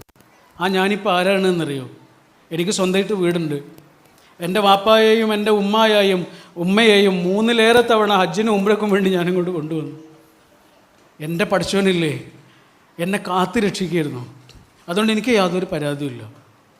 ഞാൻ എവിടെ പോയാലും എന്നെ ജീവിക്കാൻ എൻ്റെ പഠിച്ചവൻ എന്നെ സഹായിക്കും. എനിക്ക് പരീക്ഷണങ്ങൾ തരുന്നുണ്ടെങ്കിൽ, അതാണ് അദ്ദേഹം പറഞ്ഞൊരു വാക്ക്, എനിക്ക് പരീക്ഷണങ്ങൾ തരുന്നുണ്ടെങ്കിൽ എനിക്ക് താങ്ങാൻ പറ്റുന്നതേ തരൂ. വല്ലാത്തൊരു വാക്കായിരുന്നു അത്. മുസ്തഫ ഖാൻ എന്നാണ് അദ്ദേഹത്തിൻ്റെ പേര്. പെരിന്തൽമണ്ണ അടുത്താണ് അദ്ദേഹത്തിൻ്റെ വീട്. അദ്ദേഹം പറഞ്ഞ വാക്കാണ്, എനിക്ക് താങ്ങാൻ പറ്റുന്നതേ എൻ്റെ പഠിച്ചോൻ തരുള്ളൂ. ഖുർആൻ പറഞ്ഞതാ. എന്താണെന്നറിയോ? ഒരാൾക്കും താങ്ങാൻ പറ്റാത്തത് പഠിച്ചോൻ തരൂല്ല. ഈ കാളയ്ക്കൊക്കെ വെക്കുന്ന നുഖമില്ല, നുഖം, സാധാരണ ഒരു നുഖം വാങ്ങും, എന്നിട്ട് കാളയ്ക്ക് ഇങ്ങനെ കുത്തിക്കൊള്ളിക്കും ചില ആളുകൾ. പക്ഷെ ഒരു നല്ല കർഷകൻ അങ്ങനെ ചെയ്യില്ല. ആദ്യം കാളയുടെ കഴുത്തൊക്കെ അളവെടുക്കും, എന്നിട്ട് ആ അളവിന് പറ്റിയ ഒരു നുഖം വാങ്ങിയിട്ട് കാളയ്ക്കനുസരിച്ച് അത് വെച്ചു കൊടുക്കും. ഇതാണ് പഠിച്ചോൻ ചെയ്യുന്നത്. നമുക്ക് വെച്ച് തരുന്ന നുഖങ്ങളില്ലേ, നമ്മളെ കൊണ്ട് താങ്ങാൻ പറ്റുന്നതേ തരും. താങ്ങാനുള്ള ഊർജം നമ്മുടെ ഉള്ളിൽ നേരത്തെ നിക്ഷേപിച്ചു വെച്ചിട്ടുണ്ട്. അത് കണ്ടുപിടിക്കേണ്ട കഴിവേ നമ്മുടെ അടുത്തുള്ളൂ. പൗലോ കൊയ്ലോയുടെ ഒരു പുസ്തകമുണ്ട്, നേരത്തെ പറഞ്ഞ്, നല്ല രസമുള്ളൊരു പുസ്തകമാണ്, പേരേ മറന്നുപോയി. അതിൻ്റെ മലയാളത്തിലുള്ള പേര് ഇങ്ങനെയാണ്, ഒഴുകുന്ന നദി പോലെ ആണ്. ഇംഗ്ലീഷിലെ പേരേ മറന്നുപോയി. ആർക്കെങ്കിലും ഓർമ്മയുണ്ടോ? ലൈക്ക് ഫ്ലോവിങ് റിവർ എന്നോ അങ്ങനെ എന്തോ. അപ്പോൾ അതിൽ അദ്ദേഹം ഒരു സംഭവം പറയുന്നുണ്ട്. അദ്ദേഹത്തിൻ്റെ ഒരു സുഹൃത്തുണ്ട്, ഇറാനിലുള്ള ആളാണ്, അരാഷ് എന്ന് പറഞ്ഞ ആൾ. അദ്ദേഹം അയച്ച കത്താ പൗലോ കൊയ്ലോയ്ക്ക്. ആ കത്തിൽ എന്താണെന്നറിയോ? അദ്ദേഹം പറയാം, ഞാൻ ഇന്ന് വൈകുന്നേരം ടൗണിലേക്ക് പോയിട്ട് അങ്ങാടിയിലൂടെ ഇങ്ങനെ നടക്കുന്ന സമയത്ത് പെട്ടെന്ന് മഴ പെയ്തു. ഞാൻ ആകെ നനഞ്ഞു. എൻ്റെ കയ്യിൽ കുടയുണ്ട്, പക്ഷേ കാറിലേക്ക് ഞാൻ ഓടുന്ന അത്രയും സമയം ഞാൻ മഴ കൊണ്ടു, ആകെ നനഞ്ഞു. കാറിലെത്തി, ഞാൻ കുടയെടുത്ത് ചൂടി, മഴയിൽ നിന്ന് രക്ഷപ്പെട്ടു. പക്ഷെ അപ്പോഴാണ് എനിക്കൊരു കാര്യം ഓർമ്മ വന്നത്. മനുഷ്യന്മാരായ നമ്മളെപ്പോഴും ഇങ്ങനെയാണല്ലോ. എന്തൊരു പ്രതിസന്ധി വരുമ്പോഴും പെട്ടെന്നാണ് വരിക, സൂചനയൊന്നും ഉണ്ടാവില്ല, പെട്ടെന്ന് വരും. പക്ഷേ അതിനെ തടുക്കാനുള്ള കൊട, താങ്ങാനുള്ള കരുത്ത്, നേരിടാനുള്ള ഊർജം നമ്മുടെ കയ്യിൽ തന്നെ ഉണ്ട്. പക്ഷെ നമ്മളെപ്പോഴും അത് എവിടെയോ മറന്നു വെക്കും. അത് കണ്ടെടുക്കാനുള്ള ഓട്ടമില്ലേ, ആ ഓട്ടം വരെ നമ്മൾ മഴ കൊള്ളും. എന്തൊരു ബ്യൂട്ടിഫുള്ളായ ഉദാഹരണമല്ലേ? ഇതന്നെയല്ലേ നമ്മുടെ ജീവിതത്തിൽ സംഭവിക്കുന്നത്. എന്തൊരു പ്രതിസന്ധി വരുന്നുണ്ടോ, അതിനെ നേരിടാനുള്ള ഊർജമുണ്ട്. അത് നമ്മുടെ പ്രതീക്ഷകളാണ്. അവസാനം ഞാനൊരു കഥ പറഞ്ഞിട്ട് നിർത്തുന്നു. ജിബ്രാൻ്റെ കഥയാണ്. ഒരു പ്രവാസിയായ ആളാണ്, ചെറിയ ജോലിയാണ്. അതിൽ നിന്ന് കിട്ടുന്ന വരുമാനം ഇങ്ങനെ ശേഖരിച്ച് അദ്ദേഹം കൊല്ലം കൂടുമ്പോൾ വീട്ടിലേക്കൊരു പോക്കുണ്ട്. അദ്ദേഹത്തിൻ്റെ പ്രിയപ്പെട്ടവൾക്കും കുഞ്ഞുങ്ങൾക്കുമൊക്കെ കുഞ്ഞു സമ്മാനങ്ങളൊക്കെ വാങ്ങി ഒരു പെട്ടി നിറച്ച് ആ പെട്ടിയും കൊണ്ടാണ് വീട്ടിലേക്കുള്ള പോക്ക്. പക്ഷെ വീട്ടിലേക്കുള്ള പോക്കിൽ ഒരു പുഴയിലൂടെ പോകണം. അങ്ങനെ പുഴയിലൂടെ കടവ് കടന്ന് തോണിയിലിരിക്കുന്ന സമയത്ത് പുഴയിൽ ആ കടത്ത് തോണിക്കാരൻ ഇദ്ദേഹത്തോട് ചോദിച്ചു, നിങ്ങൾക്ക് നീന്തൽ അറിയോ? അദ്ദേഹം പറഞ്ഞു, ഇല്ലല്ലോ. അയ്യോ, മഴ വരുന്നുണ്ട്, നല്ല പ്രശ്നം ആയിരിക്കും, കാറ്റും കോളും ഒക്കെ ഉണ്ട്, തോണി വീഴാനുള്ള സാധ്യതയുണ്ട്, നിങ്ങൾ നീന്തൽ അറിഞ്ഞിട്ടില്ലെങ്കിൽ നല്ല പ്രയാസമായിരിക്കും, എങ്ങനെയെങ്കിലും അക്കരെ എത്തിക്കാൻ പറ്റുമെന്ന് ഞാൻ നോക്കട്ടെ എന്ന് പറഞ്ഞിട്ട് പോകുന്നതിനിടയിൽ കാറ്റിലും കോളിലും പെട്ട് തോണി മറിഞ്ഞു. തോണിക്കാരൻ ആ ആർത്തിരമ്പുന്ന വെള്ളത്തിലൂടെ ഇങ്ങനെ നീന്തിയിട്ട് ആർത്തലച്ചിട്ട് മെല്ലെ ഇങ്ങനെ കയറി വരുമ്പോൾ അയാളുടെ മനസ്സിൽ മുഴുവനും ആ പാവം പ്രവാസിയായിരുന്നു. അയാൾ എന്തായാലും മരിച്ചു പോയിട്ടുണ്ടാവും. അയാളുടെ കുടുംബം, അയാളുടെ ആ പെട്ടിയിലെ സാധനങ്ങൾ, അത് കാത്തിരിക്കുന്ന കുഞ്ഞുങ്ങൾ. ഈ തോണിക്കാരന് ഭയങ്കര സങ്കടമായി. പക്ഷെ തോണിക്കാരൻ കരയിലെത്തിയപ്പോഴല്ലേ ആ പ്രവാസിയില്ലേ കരയിലുണ്ട്, നനഞ്ഞു കുളിച്ച് നിൽക്കുന്നത്. അപ്പോൾ ഇയാൾ ചോദിച്ചു, കള്ളം പറഞ്ഞതല്ലേ, നീന്തൽ അറിയില്ല എന്ന്, ഇങ്ങനെയൊന്നും കള്ളം പറയരുത് കേട്ടോ. അയാൾ പറഞ്ഞു, അല്ല കള്ളം പറഞ്ഞല്ല, എനിക്ക് നീന്തൽ അറിയൂല. പിന്നെ എങ്ങനെയാണ് ഈ ആർത്തിരമ്പുന്ന വെള്ളത്തിലൂടെ നിങ്ങളിങ്ങോട്ട് കയറി വന്നത്? അതാണ് ഞാനും ആലോചിക്കുന്നത്. എനിക്കറിയൂല. പക്ഷേ ഈ പെട്ടിയും കൊണ്ട് ഞാൻ വീണപ്പോൾ എൻ്റെ മനസ്സിൽ മുഴുവനും എൻ്റെ കുഞ്ഞുങ്ങളുടെ മുഖമായിരുന്നു, എൻ്റെ പ്രിയപ്പെട്ടവളുടെ മുഖമായിരുന്നു. ഞാനില്ലാതിരിക്കുമ്പോൾ അവരനുഭവിക്കുന്ന അനാഥത്വമായിരുന്നു. ഞാനില്ലാത്ത വീടിനെക്കുറിച്ചായിരുന്നു എൻ്റെ ചിന്ത. എൻ്റെ മക്കളുടെ കരച്ചിലായിരുന്നു എൻ്റെ മനസ്സിൽ. ഇതാലോചിച്ചപ്പോഴേ എവിടുന്നാണെന്നറിയില്ല, എൻ്റെ കയ്യിന് എന്തോ ഒരു ശക്തി വന്നു. ഒരു കൈ കൊണ്ട് ഞാൻ എൻ്റെ പെട്ടി പിടിച്ചു, മറ്റേ കൈ കൊണ്ട് ഞാൻ എന്തൊക്കെയോ ചെയ്തു. അത് നീന്തലായിരുന്നോ എനിക്കറിയില്ല. പക്ഷെ ഞാൻ ഇക്കരെ എത്തി. ഈ പെട്ടിയില്ലാതെ എന്നെ ആ പുഴയിലേക്കൊന്ന് തള്ളിയിട്ട് നോക്കൂ. ഇരുമ്പ് താകുന്നത് പോലെ ഞാൻ താഴും. ഈ പെട്ടി എൻ്റെ പ്രതീക്ഷയാണ്, എൻ്റെ മക്കളാ, എൻ്റെ കുടുംബമാ, എൻ്റെ കൂട്ടാ, എൻ്റെ സുഹൃത്തുക്കളാ, എൻ്റെ വാപ്പയാ, എൻ്റെ ഉമ്മയാ, എൻ്റെ പ്രതീക്ഷയാണ് ഈ പെട്ടി മുഴുവനും. അതുണ്ടാകുമ്പോൾ എനിക്ക് പൊങ്ങി നിൽക്കാനുള്ള ഊർജ്ജമുണ്ട്, എനിക്ക് പിടിച്ചു നിൽക്കാനുള്ള ഊർജ്ജമുണ്ട്, താണു പോകാതിരിക്കാനുള്ള ഊർജ്ജമുണ്ട്. ഇതൊരു സ്ഥലത്ത് പറഞ്ഞു ഈ കഥ ഒരു സ്ഥലത്ത് പറഞ്ഞപ്പോഴേ ഒരമ്മ ഇങ്ങനെ എഴുന്നേറ്റു. ഇപ്പം നിർത്തട്ടോ. ഒരമ്മ ഇങ്ങനെ എഴുന്നേറ്റിട്ടെ അവർ പറഞ്ഞു, ആൾ ഞാനാണ്. 19 വയസ്സുള്ള സമയത്താണ് എന്നെ വിട്ട് പോയത്. ആൾ മരിച്ചു. എൻ്റെ 2 ഒക്കത്തും 3 വയസ്സും 1 വയസ്സുള്ള കുട്ടികൾ. പുഴയൊന്നും ആയിരുന്നില്ല സാറേ, നടുക്കടലായിരുന്നു. പുഴയൊന്നും ആയിരുന്നില്ല സാറേ, നടുക്കടലായിരുന്നു. എങ്ങനെയാണ് ഞാൻ എൻ്റെ കുട്ടികളെ വളർത്തിയത്? എങ്ങനെയാണ് ഞാൻ ആ കടൽ കടന്നു വന്നത്? എനിക്കിപ്പോഴും അറിയില്ല സാറേ. എന്നോട് ആരെങ്കിലും അതിനൊരു ഉത്തരം ചോദിച്ചാൽ എൻ്റെ കയ്യിൽ ഉത്തരമില്ല. എങ്ങനെയാണ് ഞാൻ ജീവിച്ചു പോകുന്നത്, അള്ളിപ്പിടിച്ച് നിന്നത്? എനിക്കതിന് ഉത്തരമില്ല സാറേ. ഉത്തരമുണ്ട്. പടച്ചോൻ. Thank you.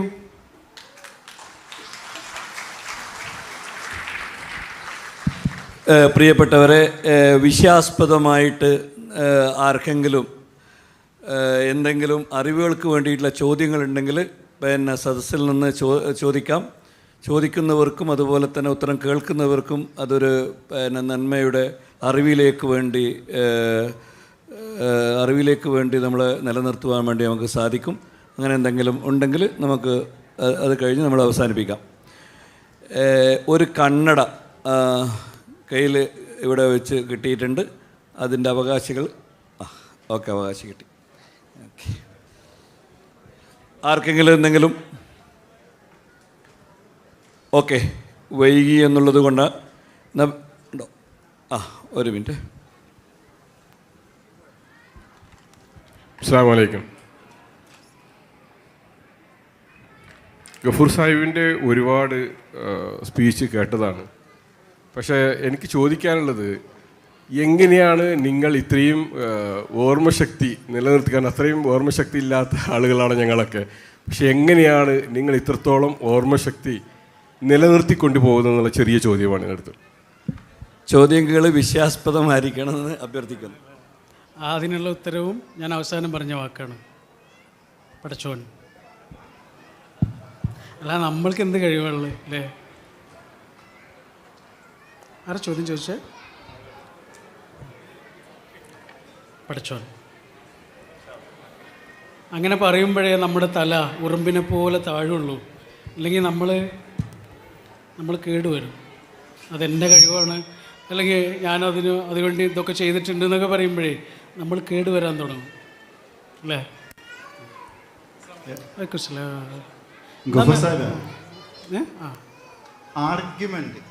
ആർഗ്യുമെന്റ് പാടില്ല എന്നാണ് നിങ്ങളുടെ വാക്കുകളിൽ നിന്ന് മനസ്സിലായത്.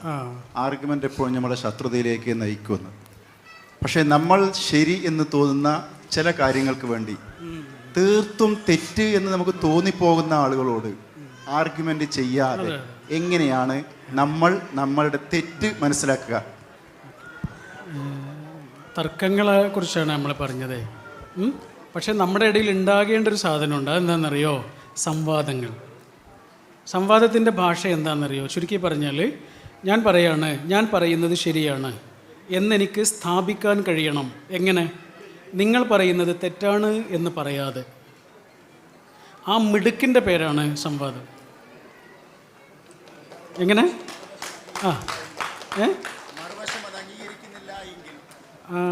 അവിടെ തർക്കമുണ്ടാവും. അപ്പം നമുക്ക് ചെയ്യാവുന്നത് നേരത്തെ പറഞ്ഞ നാരായണ ഗുരുവിൻ്റെ സൂത്രം മാത്രമാണ്. ഒരു കാര്യം തർക്കത്തിലേക്ക് പോകാൻ തുടങ്ങി, അപ്പോൾ ഗുരു ആ ബസ്സിൽ നിന്ന് ഇറങ്ങും. സംവാദം എന്താ പറഞ്ഞില്ലേ? ഞാൻ പറയണത് രണ്ടാൾ, മറ്റത് അറിവ് കൈമാറ്റമാണ്. മറ്റത് അങ്ങനെയല്ല, എനിക്ക് ജയിക്കണം, നിങ്ങൾ തോൽക്കുകയും വേണം. അതാണ് എപ്പോഴും സംവാദങ്ങൾ, തർക്കങ്ങൾ. നല്ല ഡയലോഗ് ഉണ്ടാവില്ല. എപ്പോഴാണ് ഞാൻ ഒരു ഡയലോഗിൽ പങ്കെടുക്കുകയാണെങ്കിൽ ഞാൻ പറയുന്നത് ശരിയാണ് എന്ന് എനിക്ക് സ്ഥാപിക്കാൻ കഴിയണം. എങ്ങനെ? നിങ്ങൾ പറയുന്നത് തെറ്റ് തെറ്റ് തെറ്റ് എന്ന് പറയാതെ. ആ മിടുക്കിൻ്റെ പേരാണ് ഡയലോഗ്. പക്ഷേ ദൗർഭാഗ്യവശാൽ ഇന്ന് സംവാദങ്ങൾ കുറയുകയും വിവാദങ്ങൾ കൂടുകയും ചെയ്യുന്നു, അല്ലേ? പ്രത്യേകിച്ച് ഇന്നത്തെ കാലഘട്ടത്തിൽ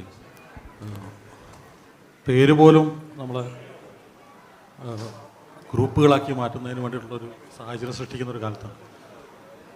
ഇത്തരത്തിലുള്ള കാര്യങ്ങൾക്ക് പൊതുവേദികൾ സൃഷ്ടിക്കപ്പെടുന്നുണ്ടോ? നല്ലൊരു ചോദ്യം കേട്ടോ, അടിപൊളി ചോദ്യം. കയ്യം തരൂ. നമ്മൾ രണ്ടാളുകൾ ഹോട്ടലിലേക്ക് ചെന്നിട്ട്, ഇപ്പം ഞാനും സാറും പോവാം. എന്നിട്ട് ഞാൻ പറയാം 2 ചായ. അപ്പോൾ സാറ് പറയാം ഞാൻ ചായ കുടിക്കില്ലടാ, ഞാൻ കോഫിയാണ് കുടിക്കുക. അപ്പം ഞാൻ എന്ത് പറയും? എന്നാൽ 1 ചായ 1 കോഫി. ഞാൻ ചായയും കുടിക്കും, സാറ് കോഫിയും കുടിക്കും. നമ്മൾ രണ്ടാളും സന്തോഷമായിട്ട് പിരിയും. ഒരു പ്രശ്നമില്ല. എന്താ ഞാൻ കുടിക്കണ ചായ നിനക്ക് കുടിച്ചാലെന്ന് ചോദിക്കില്ല. എന്താ ഞാൻ കുടിക്കണ കോഫി നിനക്ക് ഇറങ്ങൂലേ എന്നും ചോദിക്കില്ല. കാരണം നമുക്കറിയാം ചിലർക്ക് ചായയാണ് ഇഷ്ടം, ചിലർക്ക് കോഫിയാണ് ഇഷ്ടം. അത് നമ്മൾ സമ്മതിക്കും. എന്നാൽ ഇതേ 2 ആളുകൾ പിന്നെ പോകുന്നത് 2 ഓഫീസിലേക്ക്. മതമാകാം രാഷ്ട്രീയമാകാം, എന്തായി? ശത്രുക്കളായി. കോഫി ചായ എന്നുള്ളത് നമ്മൾ സമ്മതിക്കും, നമുക്ക് കുഴപ്പമില്ല. എന്നാൽ ആശയങ്ങളുടെ കാര്യത്തിൽ നമ്മൾ സമ്മതിക്കില്ല. തർക്കങ്ങളായി, പ്രശ്നങ്ങളായി, അക്രമങ്ങളായി, ഓഫീസിലേക്ക് കയറലായി, കൊല്ലലായി. ആശയം മാറിയാൽ ആയുധം കൊണ്ടതിൻ വാശി തീർക്കുന്നൊരു നാട് ഭ്രാന്താലയം ആയി മാറി. ആശയം മാറിയാൽ ആയുധം കൊണ്ടതിൻ വാശി തീർക്കുന്നൊരു നാട് ഭ്രാന്താലയം. അതാണ് സാറ് ചോദിച്ചത്. അപ്പോൾ ഓരോ ചായയിലും കോഫിയിലുള്ള വ്യത്യാസം നമ്മൾ സമ്മതിക്കും, അതേസമയം ആശയങ്ങളിലുള്ള വ്യത്യാസം നമ്മൾ സമ്മതിക്കില്ല. ജനറ്റിക്കലി പോലുള്ള കാരണങ്ങളുണ്ട്, ഇഷ്ടാനിഷ്ടങ്ങളിലേ. ഇപ്പം എനിക്ക് കറുപ്പാണ് ഇഷ്ടം, നിങ്ങൾക്ക് വൈറ്റാണ് ഇഷ്ടം. ഇതേപോലെ തന്നെയാണ് ആശയങ്ങളും. എനിക്ക് ആ നേതാവിനെയാണ് ഇഷ്ടം, നിങ്ങൾക്ക് വേറൊരു നേതാവിനെയാണ് ഇഷ്ടം. ഖുർആൻ പറയുന്നുണ്ട്, വമാ യസാലൂന മുഖ്തലിഫീൻ. കാലാകാലവും വ്യത്യാസങ്ങളുണ്ടാവും. നിങ്ങൾ മനുഷ്യന്മാരെ ഒന്നാക്കാൻ ശ്രമിക്കേ വേണ്ട, വ്യത്യാസങ്ങളോടെ സ്വീകരിക്കൂ. അതാണ് യൂണിറ്റി ഇൻ ഡൈവേഴ്സിറ്റി, അല്ലേ? ഹലോ.